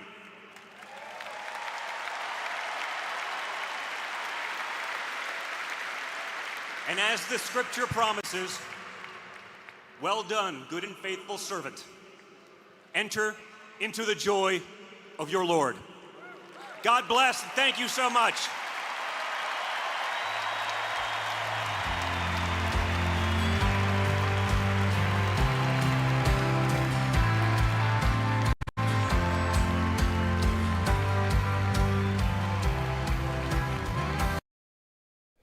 Yeah, quite the day there yesterday. Of course, Don Jr. with an epic speech along with everyone there in Arizona just yesterday as we await the president. It's 4:35 right now, September 22nd, tracking that the president will make an announcement on significant medical and scientific findings for America's children. This will provide medical transparency on factors that may lead to autism in children. So we're going to see the Secretary of Health and Human Services, RFK Jr., and President Trump, among other staff possibly. As soon as they step into the Roosevelt Room, we'll take you there. In the meantime, other stories we're tracking out of the White House when it comes to securing our borders. The Trump administration is now on pace to deport nearly 600,000 illegal immigrants by the end of Trump's first year since returning to office. The administration has already deported 389,000 illegals. 2 million illegal aliens have left the United States in less than 250 days. And with just 2 weeks left in the fiscal year 2025, Border Patrol arrests of illegal aliens illegally crossing the border between ports of entry has fallen to its lowest in half century. So it's awesome to see that when it comes to our military down there as well. You have the Customs Border Protection, you have Army, Marines, you have the Navy, you have Coast Guard, all working together for that southern border there, that joint mission to secure our border. We're seeing that happen. We're told that the Trump administration has also located more than 22,000 missing migrant children who crossed the border under Joe Biden. By the end of the Biden administration, more than 500,000 children had crossed the border without a parent, a staggering figure that far outpaced any previous administration. Again, tracking these stories out of the White House right now. We know that the economy is back on track under President Trump, seeing a lot of wins there. We're seeing that the National Guard, of course, will be heading to Memphis, who the town there is suffering from tremendous levels of violent crime that have overwhelmed its local government's ability to respond effectively, prompting state and local leaders to request federal assistance to restore public safety and order there. So the National Guard, still in D.C., will be in Memphis, then President Trump saying Chicago, and then we'll see what other cities that will happen. Again, law and order, the way to be in our country. Looking forward to seeing all of the wins under this administration and also the evidence and receipts for anyone that have been the bad actors out there, right, with Russia, and on. We'll see how that goes with the DOJ investigations.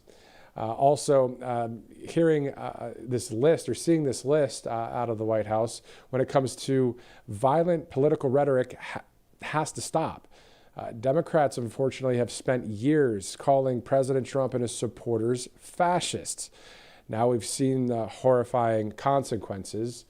Of course, we saw what Charlie Kirk's shooter scrawled. It said, "Hey, fascist," catch on a shell casing in his rifle. And for years, Democrats made President Trump and Republicans more than their opponents. They made us the enemy, echoing the same fascist smears. Everyone from Kamala Harris, Tim Walz, New York Representative Dan Goldman saying a number of things, calling President Trump a fascist. Tim Walz, Donald Trump is a fascist, quote unquote, to his core. These are all the things, and I can go on with a list here. This is all credible information, all stories tracking from the White House. Violent political rhetoric has to stop. We're seeing that an employee of Tim Walz's state government was caught vandalizing those Teslas to the extent of $20,000. When confronted with his violence, Democrats downplayed it, with AOC referring to the Los Angeles riots this summer as just teens throwing rocks. California Governor Gavin Newsom said, "We're fighting fire with fire and we're going to punch those sons of bitches in the mouth," end quote. That's from California Governor Gavin Newsom. So the political rhetoric, as you've seen, the violent political rhetoric, we know where what the majority of it is coming from, right? On the GOP midterm momentum, President Trump unifies the Republican Party and will play a critical role in expanding our Republican majority in 2026 and beyond. So the most powerful thing in politics is the Trump endorsement, of course. President Trump has a near perfect endorsement success record with 99% of a success rate in primary endorsements. So are we going to see rallies again when it comes to the president? Will they be tele-rallies? Will they be in person? Who knows? But we know when he endorses somebody, it's a good thing. Again, the majority of the country on the right side of history here, all for God, family, and country. And we look forward to seeing more and more of wins in our country as we, heal up from what we just witnessed on September 10th, as we carry on the actual legacy of Charlie Kirk, because the entire country, or the majority of the country, and a lot of people around the world stood up and said, I am Charlie Kirk. And they held those signs, and some in other languages. I saw Je suis Charlie.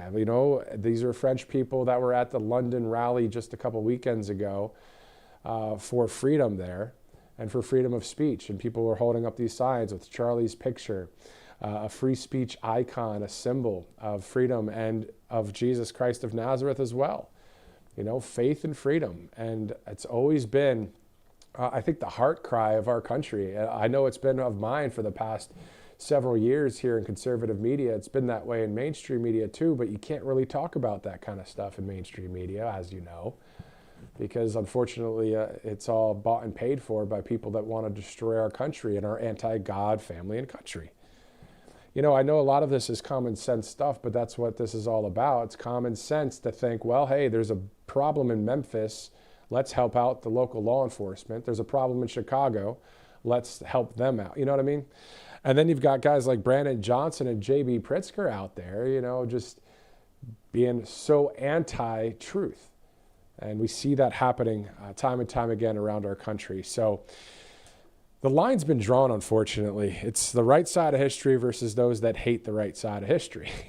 It's truth versus lies, and we know all of the talking points when it comes to that. And covering the news in conservative media is quite interesting, because in mainstream media, you know what you're going to get. And I worked in mainstream for a number of years, and I knew that it was not on the right side of history, but there weren't many opportunities in conservative media at the time. I've worked in media since 2005? 2005 was my first local reporter job. It's 20 years later now. And, as a Christian, as a conservative growing up, we all go through our journeys and our stories and all that, but there was not an opportunity to speak so freely about our love for God, family, and country. But now we have that opportunity. We see that all the time in conservative media now, right here on Right Side and other networks. It's just great to be on the same side. And hopefully what happens is we see less and less of the fake news, in the sense of their ratings go down. And then there's, what money are they going to have to pay their people, right? I mean, when you go woke, you go broke. We saw that time and time again. Well, they're woke, and I guess the only people that are going to watch are people that are indoctrinated. So hopefully this event just yesterday has really shaken some people on the left side of the aisle to wake up and hopefully come to the right side of history. And I know some of the extremists that are out there posting videos on TikTok and others about Charlie Kirk and celebrating his death. How awful, of course, we know that. But we now know in our country that we're going to keep on going and keep winning. It's 4:44 Eastern time. The event obviously was to start 44 minutes ago. So you and I, and those of you watching out there, we're all awaiting President Trump and RFK Jr. Let's get back to some more information from the White House, some of the stories that we're following and tracking with. The most dangerous cities in America are overwhelmingly run by Democrats. According to FBI crime statistics, 19 of the top 20 cities with the highest murder rate are run by Democrats. 13 of which are in red states. You got to remember the mayors versus the governors, right? We have situations like in Jackson, Mississippi. The mayor is a Democrat. The governor is Republican. Jackson, Mississippi is number 1 out of the 20 for these rates, these murder rates. 77.8 homicides per 100,000 people. I'm looking at some of the list here behind the camera. That's why if you see me look over, that's what I'm doing. But Birmingham, Alabama, 58.8 homicides per 100,000 with a Republican governor and a Democrat mayor in Birmingham. We saw the door open there. We're starting to see some movement, which is a good sign, of course. We'll head there to the Roosevelt Room as they're putting up the various posters for this announcement. Let's go now to the president. Thank you very much. So I've been waiting for this meeting for 20 years, actually.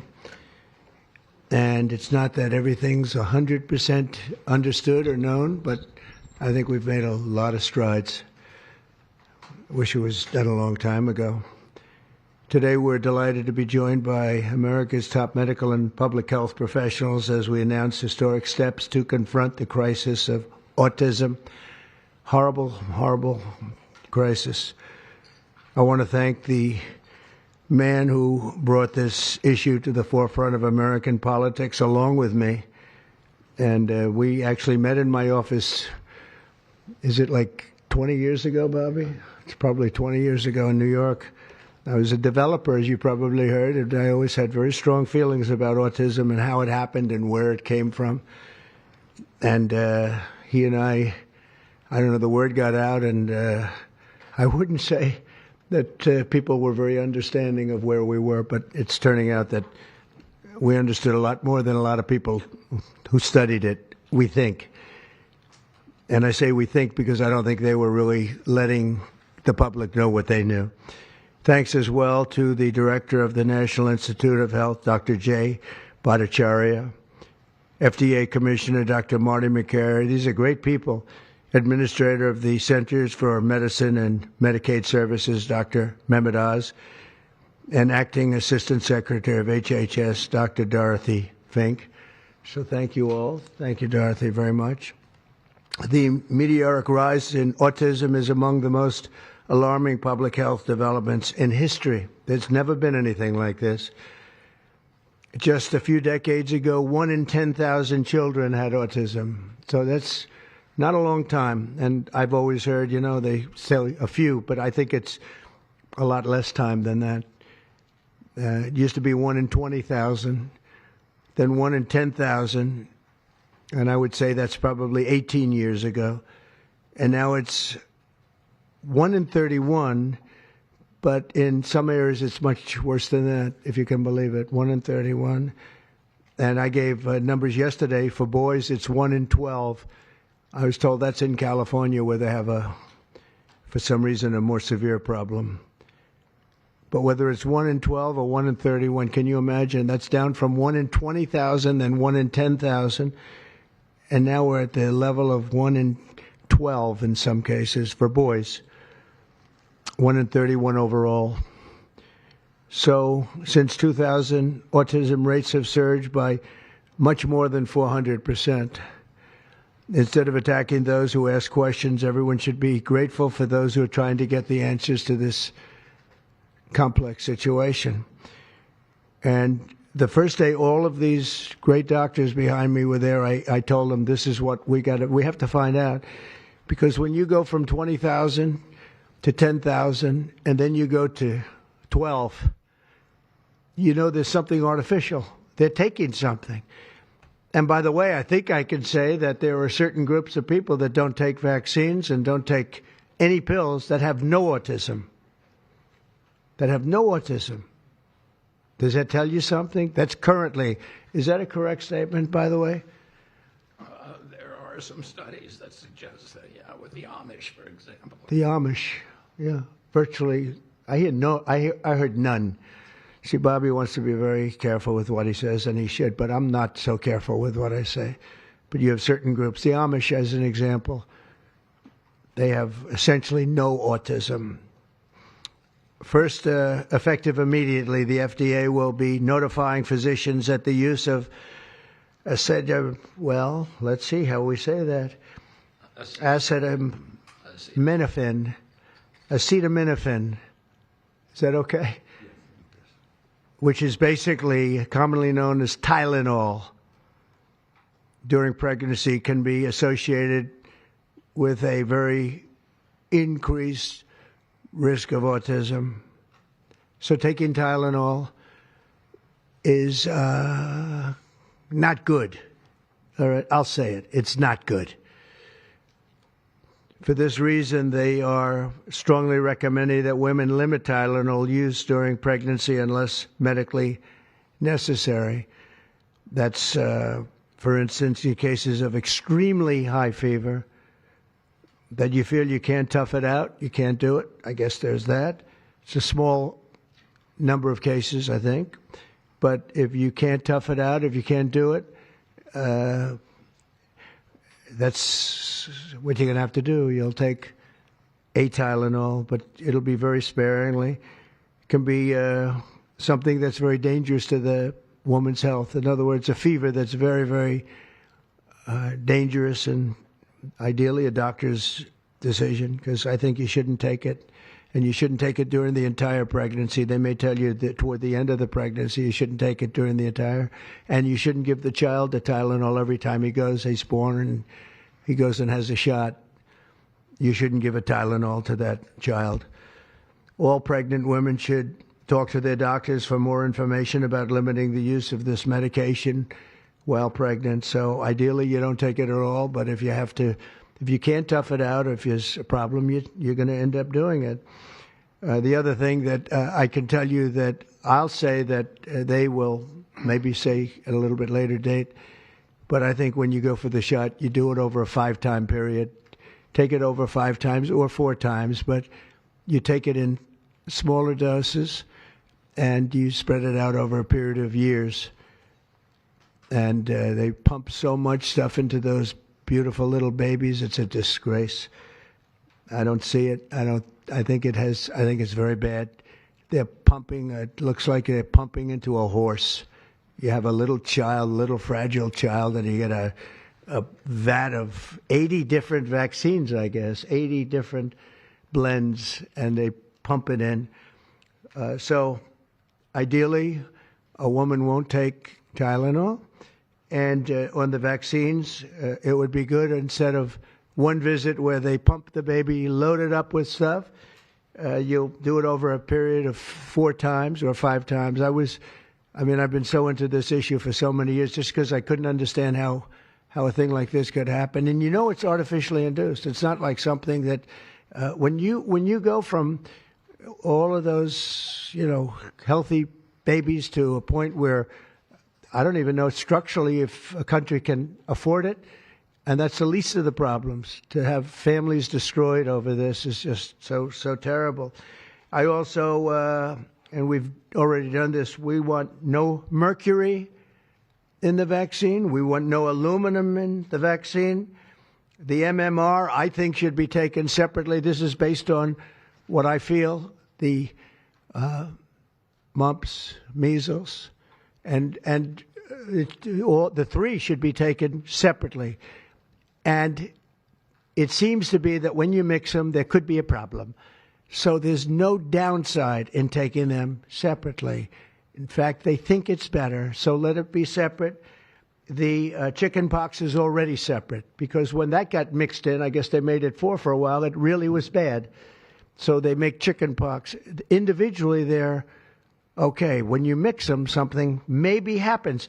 So there's no downside in doing it. It's not like, if you do it, bad things. No, it's only good side. And it may not have that much of an impact, but it may have a big impact. So let those be taken separately. And then hepatitis B is sexually transmitted. There's no reason to give a baby that's almost just born hepatitis B. So I would say wait till the baby is 12 years old and formed and take hepatitis B. And I think if you do those things, it's going to be a whole different. It's going to be a revolution in a positive sense in the country. The FDA will be updating the label of an existing drug to reflect potential benefits in reducing some autism symptoms. This gives hope to the many parents with autistic children that it may be possible to improve their lives. That's one of the things that I'm very, very happy about. I mean, this was mostly going to be on how not to have the child affected, but we've learned some pretty good things about certain elements of genius that can be given to a baby, and the baby can get better, and in some cases maybe substantially better. Not going to be easy, but be a lot easier if it didn't happen in the first place, as these great parents fully understand, right? They fully understand. I feel so terribly for... I have so many friends with autistic children. It's a tough situation. Finally, to help reach the ultimate goal of ending the autism fever, the NIH will be announcing 13 major grant awards from the Autism Data Science Initiatives. And to be honest with you, to me, that's the least important. It's not even a money thing at this point. There's so much money, but they have to do, and they have to move quickly. When the alternative is that nothing bad can happen, let's do it now. I was just saying to Bobby and the group, let's do it now. Nothing bad can happen. It can only good happen. But with Tylenol, don't take it. Don't take it. And if you can't live, if your fever is so bad, you have to take one, because there's no alternative to that. Sadly, first question, what can you take instead? It's actually, there's not an alternative to that. And as you know, other of the medicines are absolutely proven bad. I mean, they've been proven bad with the aspirins and the Advils and others, right? And they've been proven bad. So I'd like to ask Bobby to get up to the podium and say a few words, and then Dr. Bhattacharya and Dr. McCary, Dr. Oz, Dr. Fink, followed by two incredible mothers that have experienced firsthand what this country is going through, what parts of the world are going through. And I will say there are parts of the world that don't take Tylenol. I mean, there's a rumor, and I don't know if it's so or not, that Cuba, they don't have Tylenol because they don't have the money for Tylenol, and they have virtually no autism, okay? Tell me about that one. And there are other parts of the world where they don't have Tylenol, where they don't have autism. That tells you a lot. And I want to say it right now. And, you know, the way I look at it, don't take it. Don't take it. There's no downside in not taking it. So I'd like to ask Bobby to come up and say a few words. I hope I didn't ruin his day, but that's the way I feel. I've been very strong on the subject for a long time. You know, life is common sense, too. And there's a lot of common sense in this, and I wish things like this were brought up. And this group has worked so hard on it, but I'd like to be a little bit more, a little speedier in the process of a recommendation, because there's no harm in going quicker. There's absolutely no harm. At worst, there's no harm. Thank you very much. Bobby, please. Thank you, Mr. President. To meet the President's challenge, I ordered HHS to launch an unprecedented all-agency effort to identify all causes of autism, including toxic and pharmaceutical exposures. At President Trump's urging, NIH, FDA, CDC, and CMS are turning over every stone to identify the etiology of the autism epidemic and how patients and parents can prevent and reverse this alarming trend. We have broken down the traditional silos that have long separated these agencies, and we have fast-tracked research and guidance. Historically, NIH has focused almost solely on politically safe and entirely fruitless research about the genetic drivers of autism. And that would be like studying the genetic drivers of lung cancer without looking at cigarettes. And that's what NIH has been doing for 20 years. As a result, we don't have an answer to this critical question, despite the cataclysmic impact of the epidemic on our nation's children. We are now replacing the institutional culture of politicized science and corruption with evidence-based medicine. NIH research teams are currently testing multiple hypotheses with no area off limits. We promise transparency as we uncover the potential causes and treatments, and we will notify the public regularly of our progress. Today, we are announcing two important findings from our autism work that are vital for parents to know as they make these decisions. First, HHS will act on acetaminophen. The FDA is responding to clinical and laboratory studies that suggest a potential association between acetaminophen use during pregnancy and adverse neurodevelopmental outcomes, including later diagnosis for ADHD and autism. Scientists have proposed biological mechanisms linking prenatal acetaminophen exposure to altered brain development. We have also evaluated the contrary studies that show no association. Today, the FDA will issue a physician's notice about the risk of acetaminophen during pregnancy and begin the process to initiate a safety label change. HHS will launch a nationwide public service campaign to inform families and protect public health. FDA also recognized that acetaminophen is often the only tool for fevers and pain in pregnancy, as other alternatives have well-documented adverse effects. HHS wants, therefore, to encourage clinicians to exercise their best judgment in the use of acetaminophen for fevers and pain in pregnancy by prescribing the lowest effective dose for the shortest necessary duration and only when treatment is required. Furthermore, thanks to the politicization of science, the safety of acetaminophen against the risk of neurodevelopmental disorders in young children has never been validated. Prudent medicine, therefore, suggests caution in acetaminophen use by young children, especially since strong evidence also has associated it with liver toxicity. Some studies have also found the use of acetaminophen in children can potentially prolong viral illnesses. FDA will drive new research to safeguard mothers, children, and families. In addition to a possible acetaminophen connection to autism for pregnant women, infants, and toddlers, our research has revealed that folate deficiency in a child's brain can lead to autism. We have also identified an exciting therapy that may benefit large numbers of children who suffer from autism. Peer-reviewed literature has documented that up to 60% of folate-deficient children with ASD can have improved verbal communications if given leucovorin. I have instructed NIH, FDA, and CMS to help doctors treat children appropriately. Jay will help tell that story, which started with sound science, the kind that restores faith in government.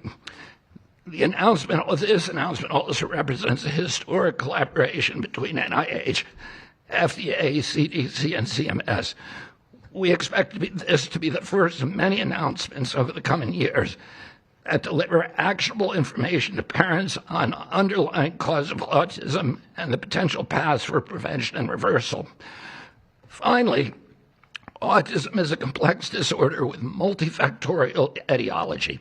We are continuing to investigate a multiplicity of potential causes with no areas of taboo. One area that we are closely examining, as the President mentioned, is vaccines. Some 40 to 70% of mothers who have children with autism believe that their child was injured by a vaccine. President Trump believes that we should be listening to these mothers instead of gaslighting and marginalizing them like prior administrations. Some of our friends like to say that we should believe all women. Some of these same people have been silencing and demonizing these mothers for 3 decades because research on the potential link between autism and vaccines has been actively suppressed in the past. It will take time for an honest look at this topic by scientists. But I want to reassure the people in the autism community that we will be uncompromising and relentless in our search for answers. We will perform the studies that should have been performed 25 years ago. Whatever the answer is, we will tell you what we find. We are researching this issue to all 3 agencies. Jay will discuss one of our research initiatives at NIH. This model of unleashing unbiased depoliticize gold standard scientific research and academic freedom to deliver actionable information to prevent and reverse disease will be a model for the framework to deliver similar results for many other chronic conditions that plague Americans. Jay? Thank you, Secretary Kennedy, and thank you, President Trump. Thank you very much. I'm proud to announce today that the NIH has launched the Autism Data Science Initiative to turbocharge autism research, devoting an additional $50 million to the cause of studying autism. Nearly 250 research teams from across the country applied, sent in their applications, and were peer-reviewed by the NIH review panels. The NIH peer reviewers chose the 13 best projects focused on root causes and therapies, with replication and validation studies to guarantee gold standard science. The studies feature a new kind of science called exposomics, where scientists consider environmental and medical factors, nutrition, events during pregnancy, in combination with biology and genetics to answer vital questions about autism. Science like this, conducted in partnership with families and physicians, is the best way to arrest and reverse the autism epidemic. Autism spectrum disorder encompasses a very wide range of symptoms, ranging from mild difficulties with social interactions to profoundly autistic children who experience severe disabilities in speech and behavior. Given this wide range of symptoms across the spectrum, it seems certain that there will be a wide range of biological contributors to explaining the cause. The great thing about the new NIH initiative on autism is that scientists will use rigorous advanced methods in causal inference, machine learning, organoids, and other fresh approaches to the problem. The sharp rise in the prevalence of autism deserves an urgent response by the scientific community. As Bobby said, the NIH has invested a lot of money to study autism over the years, but the research has not produced the answers that families and parents of autistic children deserve, and autistic children themselves deserve. For too long, it's been taboo to ask some questions for fear the scientific work might reveal a politically incorrect answer. Because of this restricted focus in scientific investigations, the answers for families have been similarly restricted, often pointing families to behavioral therapies that don't work for every kid or suggest non-modifiable genetic factors as the cause. But genetics alone can't explain such a sharp rise in autism prevalence over just a few decades, as the President said. In coming months and years, as NIH scientists learn more that can help autistic children and their families, we won't delay.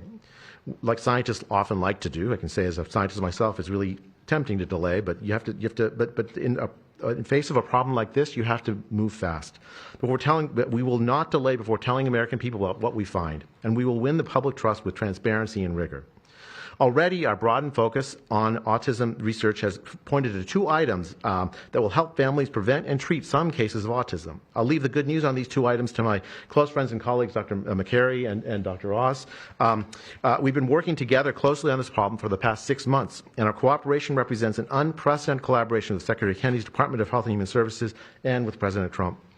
I'm delighted to introduce Dr. Marty McCary, Commissioner of the Food and Drug Administration, who will tell you about these announcements of practical help for families with autism. Great. Thank you, Dr. Bhattacharya. Mr. President, this is the start of a historic shift in medical culture. This administration is working together to ask big questions about why our nation's children are getting sick so fast. Too often, medicine is doing small little studies, giving us answers we already knew. But we've got to make a difference. You've given us a charge to identify root causes, and we are not going to stop so that we can end the suffering we are watching. And if you've seen a kid with autism, with severe autism, it's hard to watch. Kids get frustrated, they get angry, they can be crying because they want to speak and they can't speak. It's hard to watch, and it may be entirely preventable. For an epidemiologist, that child is an expanding statistic. But for a child, it can be brutal to have autism. Today, the FDA is taking action to update the label on acetaminophen and sending a letter to all U.S. doctors letting them know about the risks in pregnancy. We now have data we cannot ignore. There's a very large study, the Boston Birth Cohort, with researchers that have, from Johns Hopkins, my former institution, and Boston University, found, quote-unquote, consistent associations between acetaminophen in pregnancy and autism. And the Nurses' Health Study with researchers from Yale, Columbia, and Harvard looking at 9,000 kids found that acetaminophen use in pregnancy was associated with neurodevelopmental disorders. And 4 weeks ago, a Mount Sinai Harvard study reviewed all the existing literature and found the overwhelming body of evidence points to an association. Sure, you'll be able to find a study to the contrary. That's how science works. But to quote the dean of the Harvard School of Public Health, there is a causal relationship between prenatal acetaminophen use and neurodevelopmental disorders of ADHD and autism spectrum disorder. We cannot wait any longer. And honestly, there's been this perfunctory, reactionary, mindless practice in medicine. I learned it in medical school and residency. Just treat all fevers, low-grade fevers, treat them with acetaminophen. Why? What are we doing? A study out of Hopkins actually showed that treating a fever can prolong the duration of illness in a young kid. Maybe that's because a fever is a body's natural way of ridding an infection. When my wife was pregnant and delivered our son a few months ago, they pushed her to take acetaminophen for a low-grade fever. She said no, and then they looked to me and I said, absolutely no. I'm also here to announce good news. Today, the FDA is filing a Federal Register notice to change the label on an exciting treatment called prescription leucovorin so that it can be available to children with autism. You know, autism may also be due to an autoimmune reaction to a folate receptor on the brain, not allowing that important vitamin to get into the brain cells. It's a fairly established, mature pathway. Again, we have a duty to let doctors and the public know we are going to change the label to make it available. Hundreds of thousands of kids, in my opinion, will benefit. One study found that with kids with autism and chronic folate deficiency, 2/3 of kids with autism symptoms had improvement, and some marked improvement. Mr. President, you told us to do what's medically right, to go bold, and not worry about the corporations and the lobbyists. So that's what we're here doing today. Thank you, Mr. President. Good. Thank you. Thanks, Marty. I think you all appreciate the passion in the President's voice. We've been hearing that since the inauguration. In fact, even before the inauguration, the President was upset about what he spoke to today. And so together with Secretary Kennedy, who's made it his life's work to address some of these challenges with autism, they challenged us. In fact, they were harsher than that. They wanted no silos to break down what the NIH would do, what the FDA. In the script, there should be two questions that you have, two questions that should come to your mind. The first is, how will patients and parents get access to the treatment? I'll tell you how. Over half of American children are covered by Medicaid and CHIP, government health insurance, over half. And therefore, because they're covered in Medicaid and CHIP, upon this label change by Marty, state Medicaid programs in partnership with CMS will cover prescription leucovorin around the country. It's yours, but you have to go to a doctor to get a prescription because they know your child, they know you, and they know the medication. States will also have tools to monitor its use and ensure appropriate utilization. That's important for a bunch of reasons because we want the right kids getting the right prescription medications. We believe private insurance companies will rapidly follow our lead if they have not already done so. And again, to make sure that this is safe and effective treatment, you need a physician to prescribe the medication because it's on prescription. Second big question. How are we going to collect clinical data to answer the big questions that the President is asking and the Secretary insists that we offer? CMS is also issuing guidance to convene states and existing research networks to support NIH and FDA in their research efforts of prescription leucovorin, while also maintaining the privacy of all patients, all health information of our beneficiaries. Collecting real-world data, which is what many of you have been asking us to do in the community, is fast. It is life-saving, and we'll get answers based on what happens over the next few months with this approach. The aggressive approach, and it is aggressive, demanded by the President and by the Secretary, have already identified risk factors and opened the door for the first FDA-recognized treatment pathway for autism. It is the first of its kind, and it wouldn't have happened without the leadership of the President and the Secretary. The fivefold increased prevalence of autism over the past 25 years demands a rapid response. The average clinician, researcher, we spoke to many, thought it would take 5 years to get this data. Parents are unwilling to wait 5 years. The president is unwilling to wait 5 years for these results. So the president and the secretary are acting today with this tri-agency move. The administration's bold actions investing in groundbreaking research follow the science. They restore trust, which has been lacking, and they will change the trajectory for millions of American families. Mr. President, God bless you for being brave.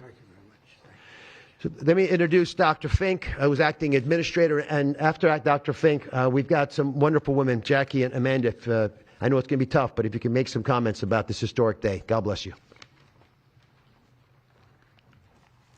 Thank you, Mr. President, for this opportunity to speak with all of you today. As a pediatrician and mom, I'm here today to talk about what this announcement means for the millions of moms and dads who are faced with the choice of whether to take acetaminophen during pregnancy. It's hard to hear information that challenges the status quo. We are sharing this information not to confuse, but to empower parents to make the best choices when taking medications during pregnancy. We are all concerned about the rising rates of neurodevelopmental disorders, including autism. President Trump and Secretary Kennedy are dedicated to radical transparency so that patients have the best, most up-to-date information. We are also sharing this information with our nation's doctors, and we encourage you, as always, to consult with your doctor to make the best decision for you. All too often, it's easy to think that medicines we buy without a prescription pose little to no risk for the mom or the baby. As you heard today, pregnant women who need high fever or pain reduction during pregnancy should take the lowest effective dose of acetaminophen for the shortest possible duration.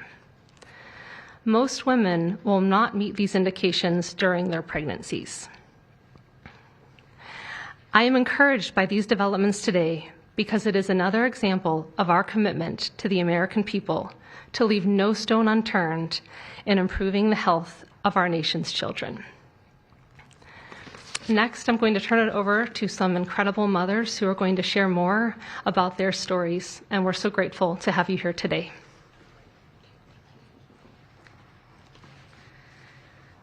Thank you. Thank you, Mr. President and team, for all your work.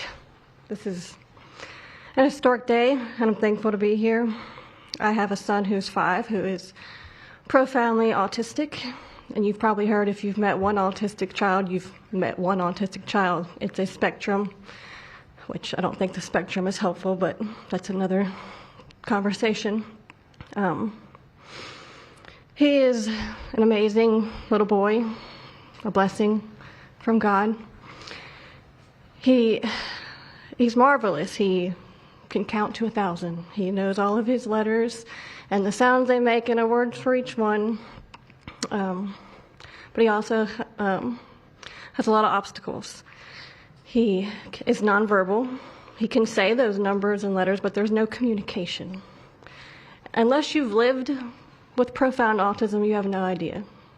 You have no idea. He, like you said, he will get frustrated because he can't speak. It's not even that he can't speak. Sometimes he just doesn't understand what I'm saying. He understands the word no, but he doesn't understand the why behind the no. And that's a huge part of discipline. That's the discipline. So it's very hard to discipline a child with autism so you have these behaviors. And it's a very hopeless feeling. It's very isolating being a parent with a profound autistic child. Even just taking them over to your friend's house is something we just don't do because I'm grateful. Hope that he can get the help that he needs.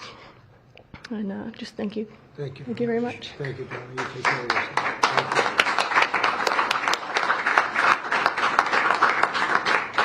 Hi, my name's Jackie. I'm also extremely grateful for the opportunity to be here and share my son's story. My son is Eddie. He's 11. He's on the opposite end of the spectrum from what Amanda just explained. He's considered high functioning. He was not always high functioning. He was nonverbal till the age 4. We've had quite a hard time to get to the place where we are today. I am just so grateful to President Trump and the entire administration for finally listening to moms who have been crying out for help, for answers for years. I've met so many other moms with children on the spectrum in the 9 years since my son's diagnosis, and they all have very similar stories, and they've all just wanted somebody to listen, to not ridicule them or look at them like they were the crazy people. It's hard when you don't have doctors that take the time to really listen and find out when the change happened and what change happened. And it's just, I've been praying for this day for 9 years, and I'm so thankful to God for bringing the administration into our lives. And I'm speechless. This day is a day I never thought would happen.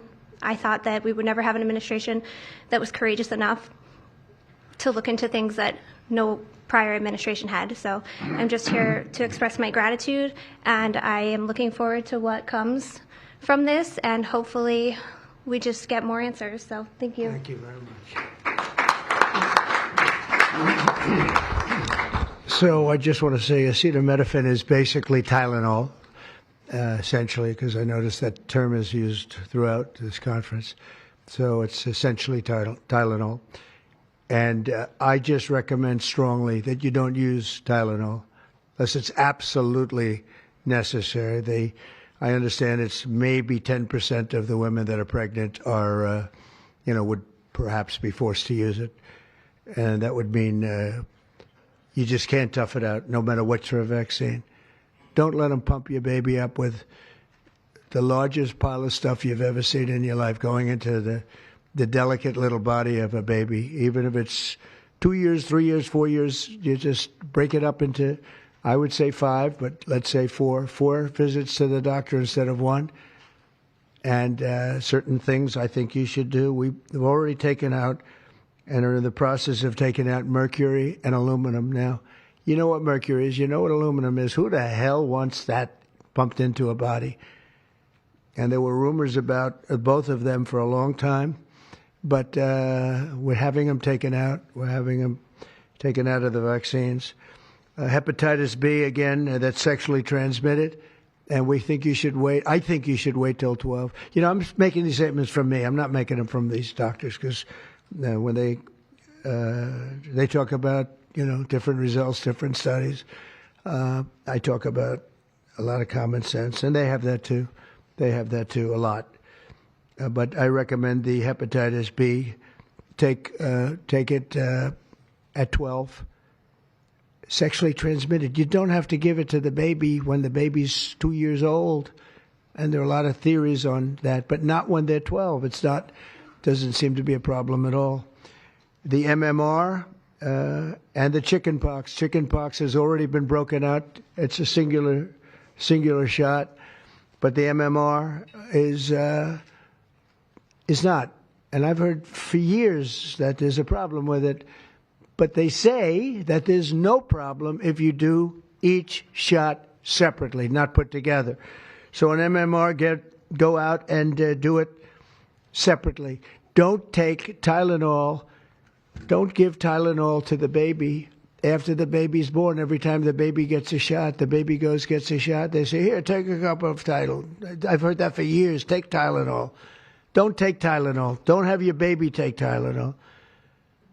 Now, Tylenol is fine for people that aren't pregnant, that aren't in the situation that we're talking about. One very specific situation. If you're pregnant, don't take Tylenol. When you have your baby, don't give your baby Tylenol at all, unless it's absolutely necessary. Don't do it. Break up your visits to the doctors. Break them up. Do it in 5 if you can. Now, it's inconvenient. It's inconvenient. Oh, you're going to have to go back another year later. You're going to go back each year for 4 years, 5 years, 3 years. Just break it up. Break it up.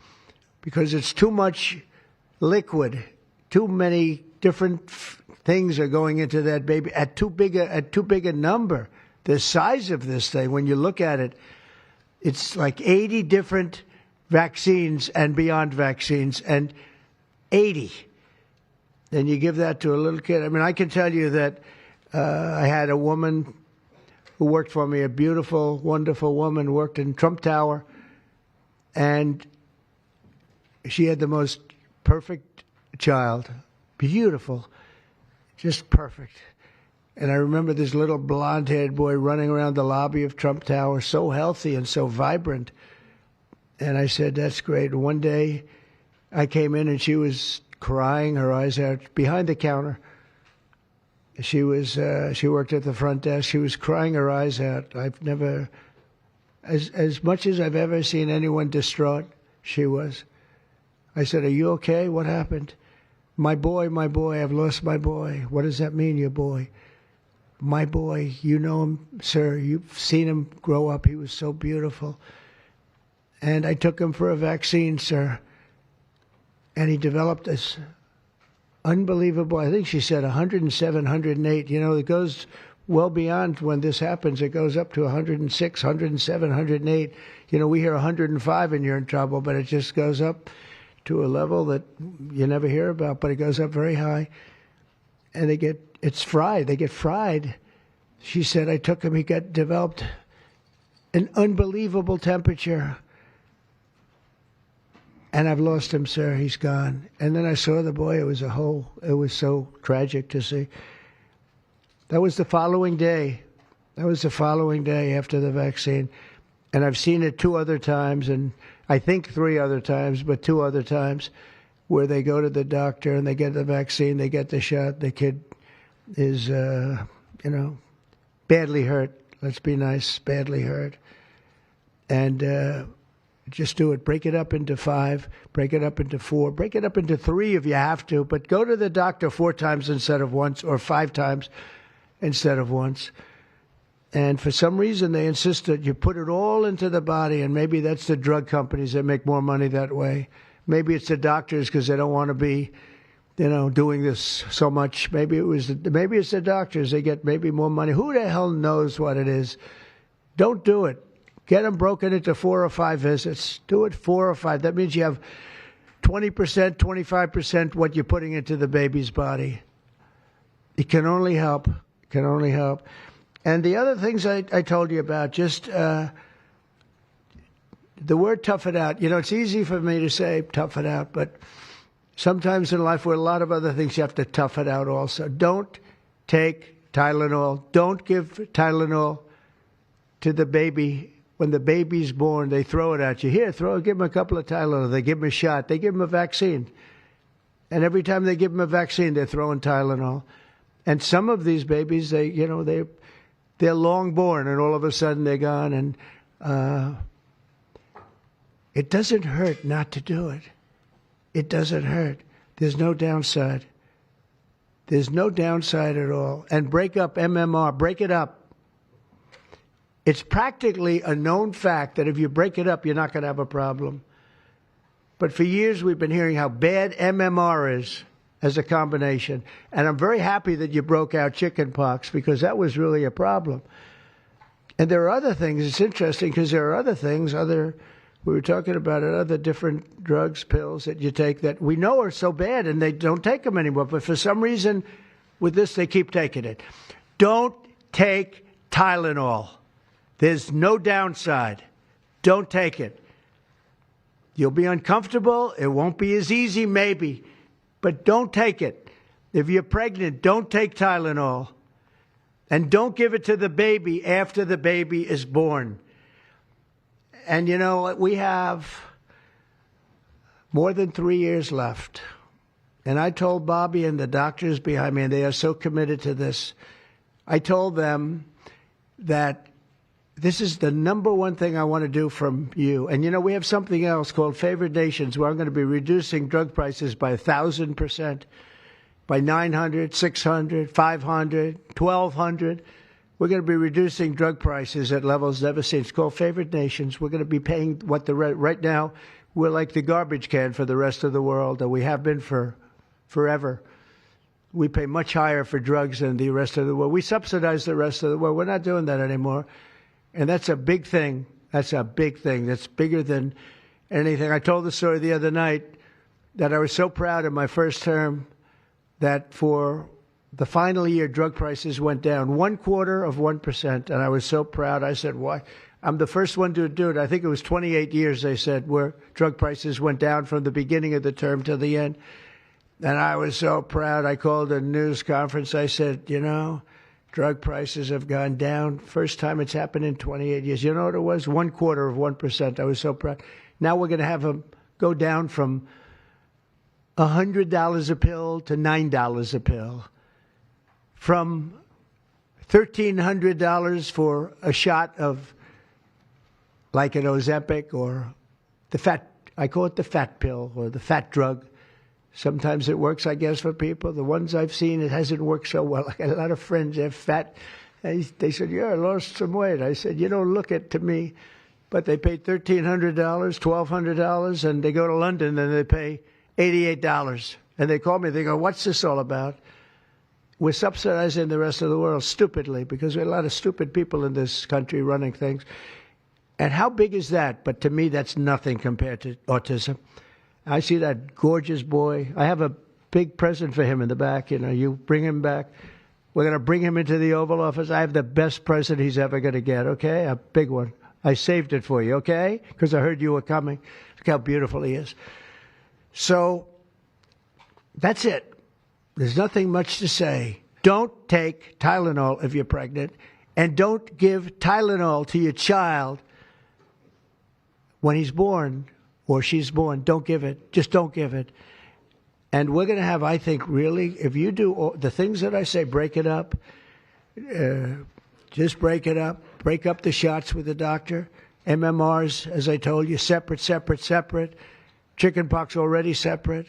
You do these things. I'm telling you, I want to, when I leave office, I don't want to have, it's going to be the kind of number that we're hearing where it's 1 in 32 or 1 in 10, because I've heard 1 in 10 also. And in California, it's really bad. I want it to be, let's get it back to maybe 1 in 10,000 or 1 in 20,000 or maybe none in 20,000. And the only way you're going to do that, because this is artificially induced. This is induced by something. You don't go from 1 in 20,000 to 1 in 10,000, then to 1 in 10.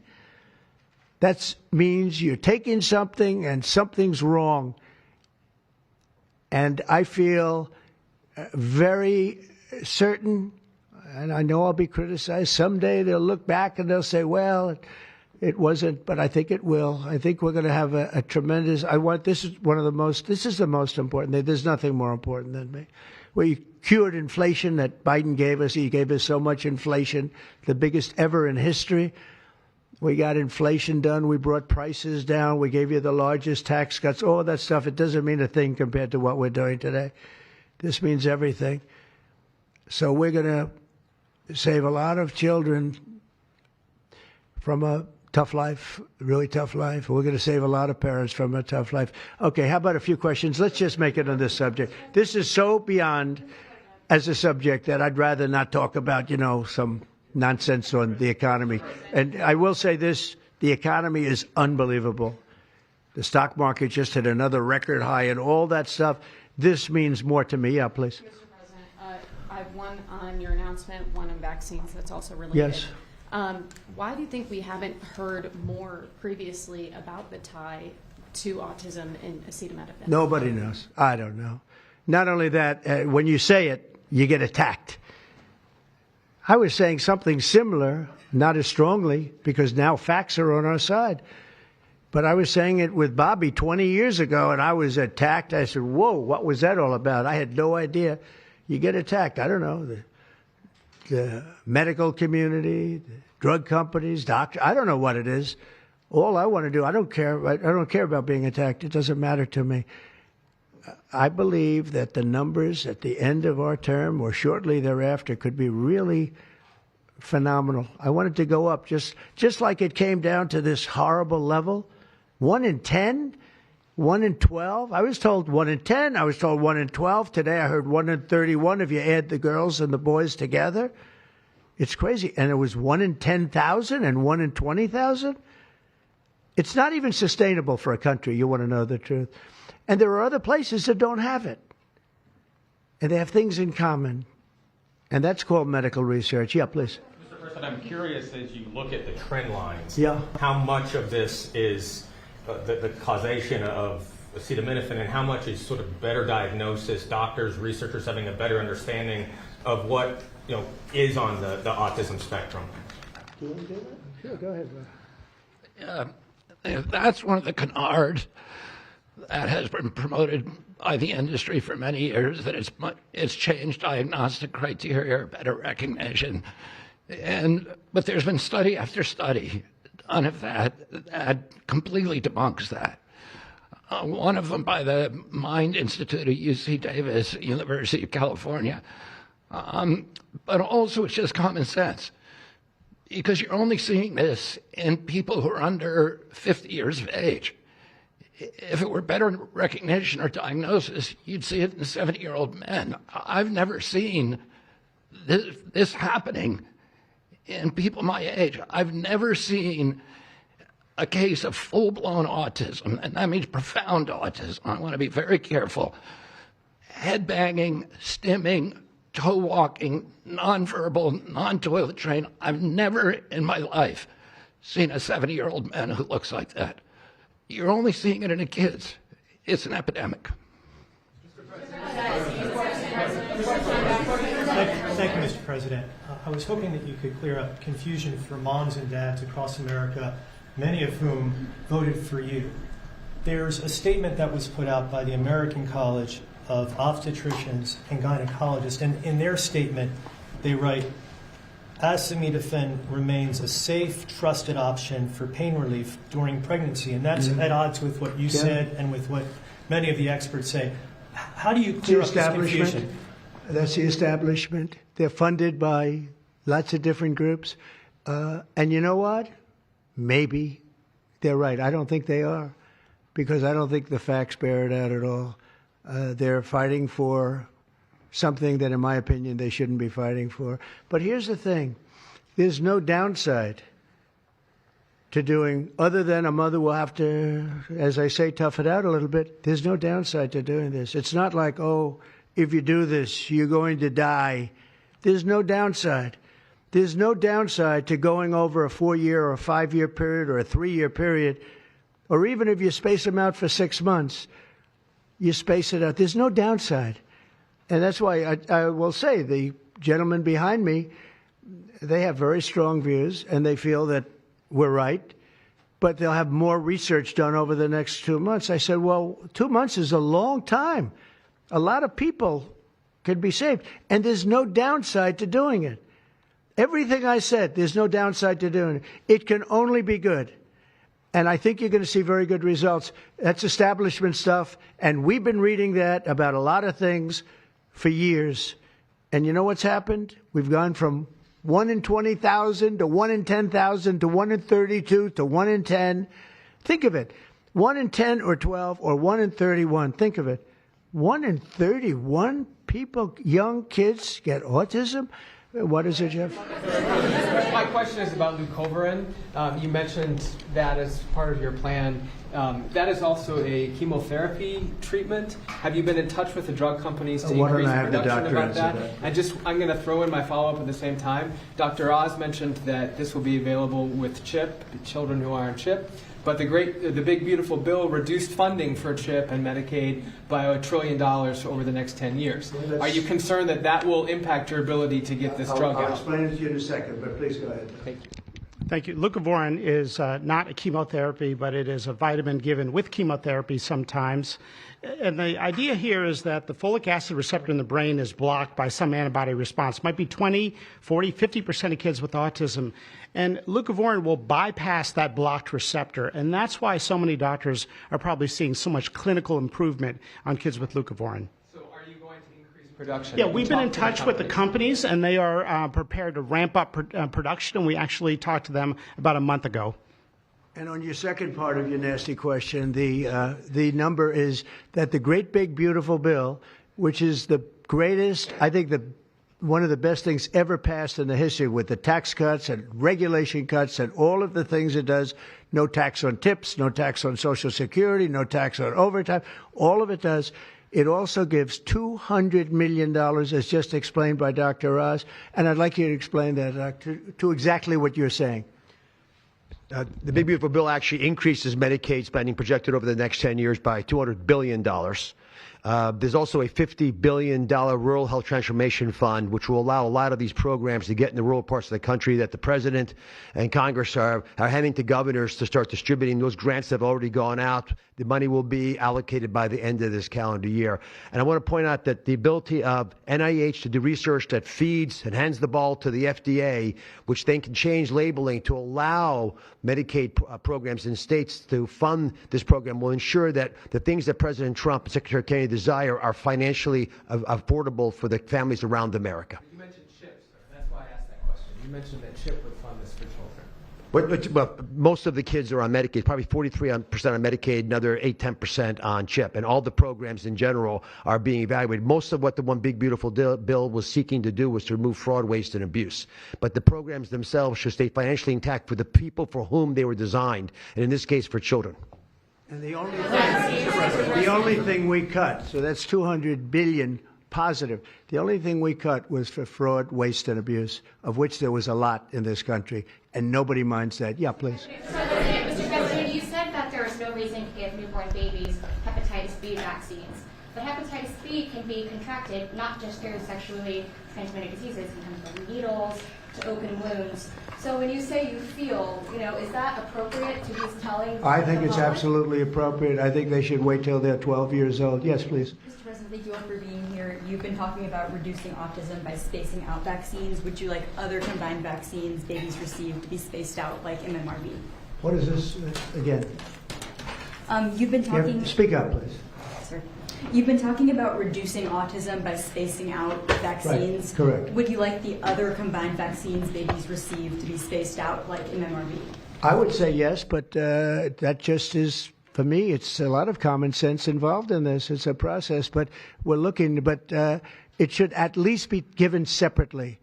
Now, it's possible that you can reduce them and I'd give them in small doses, but it's possible maybe in that particular case, the MMR wouldn't work in small doses, but you can certainly give them as separate shots.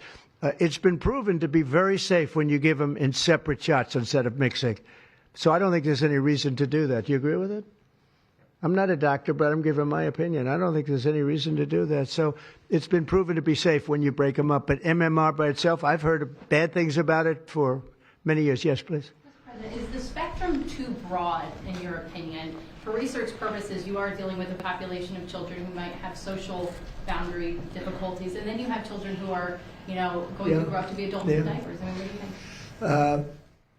We don't know how broad the spectrum is. We don't know exactly where it starts and where it ends, but we do know what we're going through. We're going through some very serious trouble, and we know autism. I mean, it could be bigger, it could be small, a little bit smaller, but the number is unacceptable. And the number, the way it's come down, because the spectrums remain the same, the number, the way it's come down is just unacceptable, meaning come down to that level of 1 in 10, 1 in 12, 1 in 31. Mr. President, medical professionals. Go ahead in the back. President, this question is more directed towards Secretary Kennedy. It was talked about that we're just kind of finding out about the fact that babies are affected this way. Is there a concern that information is being suppressed right now within HHS, and could an investigation perhaps be launched seeing any more? Well, I think information has been really not given out very freely over the years, absolutely. And I think that's by drug companies and maybe doctors, but I certainly think that over the years. I think this is a different group. We have a lot of information. And that information, I mean, it's the information that we have that we're making these statements. And I'm making them out front, and I'm making them loud, and I'm making them strongly not to take Tylenol, not to take it. Just don't take it unless it's absolutely necessary, and there's not too many cases where that will be the case. And again, what's the worst? The worst is nothing can happen. It's very positive. That's a positive thing. But I don't believe I don't actually believe that's possible. I think the results are going to be amazing. I want to see amazing results by the time I leave this beautiful building. And I will consider this I believe, with the wars, I've stopped 7 different wars. I've saved millions of lives. I've done a lot of things. This will be as important as any single thing I've done, because I know ladies, beautiful ladies just like this that are going through the same thing, and it's not easy, and I admire you for being able to do it. But I admire him, too. I wish I had a face that looked like that. If I looked like him, I would have been president a long time ago. Is widely used in other countries too. As you make this announcement, do you expect your decision may affect I other hope they countries? follow it, yeah. I hope they follow it. Yeah, other countries are, sell Tylenol. Some countries don't. I mean, I hear Cuba, now, again, you'll have to check this out, but I hear Cuba doesn't have it because it's very expensive. And they don't have the money to have it, or they don't want to spend the money to have it. They don't have Tylenol. And I hear they have essentially no autism. So you'll have to check it out. Yeah, Brian. Medical professionals have warned for decades. I said, no, not you. You're CNN. You're fake news. Go ahead, Brian. Thank you, Mr. President. I want to go back to the Amish community, if I can, just for a second. I recently saw a man from Minnesota, an Amish man from Minnesota, on a podcast, and the host asked him what the rates were for like ADHD and autism, and he had no idea about ADHD, didn't know that it existed, and certainly didn't know of any cases. What are they doing? It doesn't exist with the Amish community, and they don't take all of this junk. It doesn't exist. That tells you, doesn't that tell you? That's like, that's like certain countries where it doesn't exist and they don't take it. Would you like to make a comment about that, Mark? The Amish population, a very mixed group. So there's a subset that take vaccines, a subset that does not. And we know they have very low rates of chronic disease all across the board. Please. Thank you, Mr. President. Should the establishment media show at least some openness to, trying to figure out what the causes of autism are? I wish they would, yeah. And why are they so closed-minded? Well, look, it's not only the media, in all fairness, it's some people. When you talk about vaccines, they go crazy. And, I'm a big supporter of vaccines. I got a certain vaccine approved in 9 months that would have taken from 5 to 12 years. I'm very proud of it. A lot of people think it was one of the greatest things I've done, and some people think, mostly Republicans, actually. I'll tell you, the Democrats think it was, they think Operation Warp Speed was one of the greatest things any president has done, any president. It's, we're very proud of what happened. We got hit with something that came from a place that shouldn't have happened, but it did happen. Those things take place, and you're very unpleasantly surprised. But no, I'm a big believer in vaccines. The polio vaccine, big believer in vaccines. I know Bobby and you guys have it out a little bit, but he's a believer in vaccines too. But I've seen how great vaccines can be, how incredible they can be. So I'm a believer. Yeah. Sir. Yeah, please. Your comments made about MMR and hepatitis B, and you said those were your suggestions, but have you spoken with Secretary Kennedy about actually making those changes? I have, yeah, I have. I've spoken to all the doctors about it, and doctors that are not here right now. I've spoken to many doctors about everything we're talking about. And, the Tylenol has started to be spoken of over the last period of time, but we've been doing the research. A lot of what they've been speaking about comes from right here, by research done by these people. And I just say it again, don't take Tylenol. Don't take it. And don't give it to your child after your child is born. And do all those other things, little things, just spread out your visits, et cetera, on the vaccine. And I want to thank everybody. This is a very important day. Thank you very much.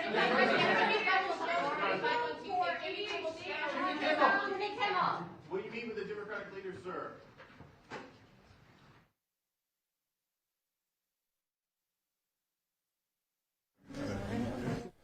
You are watching RSBN live coverage from the White House. It is 5:51 Eastern time. Let's get right to one of our great sponsors, All Family Pharmacy. It's that time of year again, cold and flu season is just around the corner. Now's the time to think ahead and make sure you're prepared. While big chain pharmacies are all about pushing the flu shot during this time, All Family Pharmacy takes a different approach. They believe in medical freedom and giving you real choices and access to the medications you trust, from Tamiflu, antibiotics, antivirals to ivermectin, hydroxychloroquine, immune support, and more. They have more than 200 medications to choose from, and every order includes a doctor's prescription. So you can stock your medicine cabinet now. So when sickness strikes, you have what you need on hand and don't have to scramble at the last minute. Families across this great country count on All Family Pharmacy, and so do we here at Right Side Broadcasting Network, allfamilypharmacy.com/RSBN. If you go there, use that RSBN 10 promo code, you'll save 10%. All right, once again, 5:52 Eastern Time. If you'd like to donate to Right Side Broadcasting Network, just text RSBN to 801-801 or go to rsbnetwork.com/donate. As we're 8 minutes from the top of the hour. Meantime, next up for the president, he'll soon board Air Force One and head to New York as he will address the United Nations tomorrow. We'll have all of that live coverage for you. Thanks so much for watching this live stream broadcast for all of us here at Right Side Broadcasting Network. I'm Matthew Alvarez. We'll see you again soon.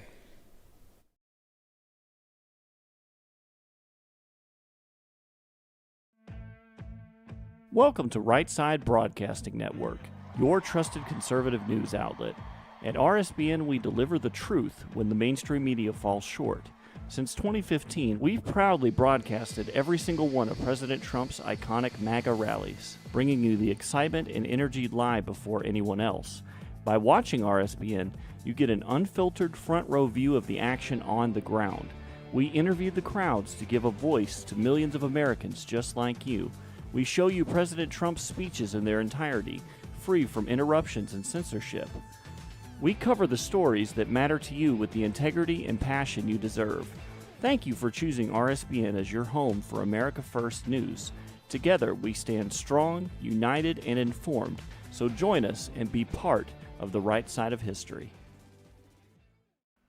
Hey y'all, it's Silk from the Diamond and Silk Chit Chat live show. Look, don't forget to check me out right here on RSBN Network. Be sure to watch the show on Right Side Broadcasting Network, and I want you to support Right Side Broadcasting Network. Yes, it's imperative that you do so, okay? I look to see y'all soon. Bye-bye.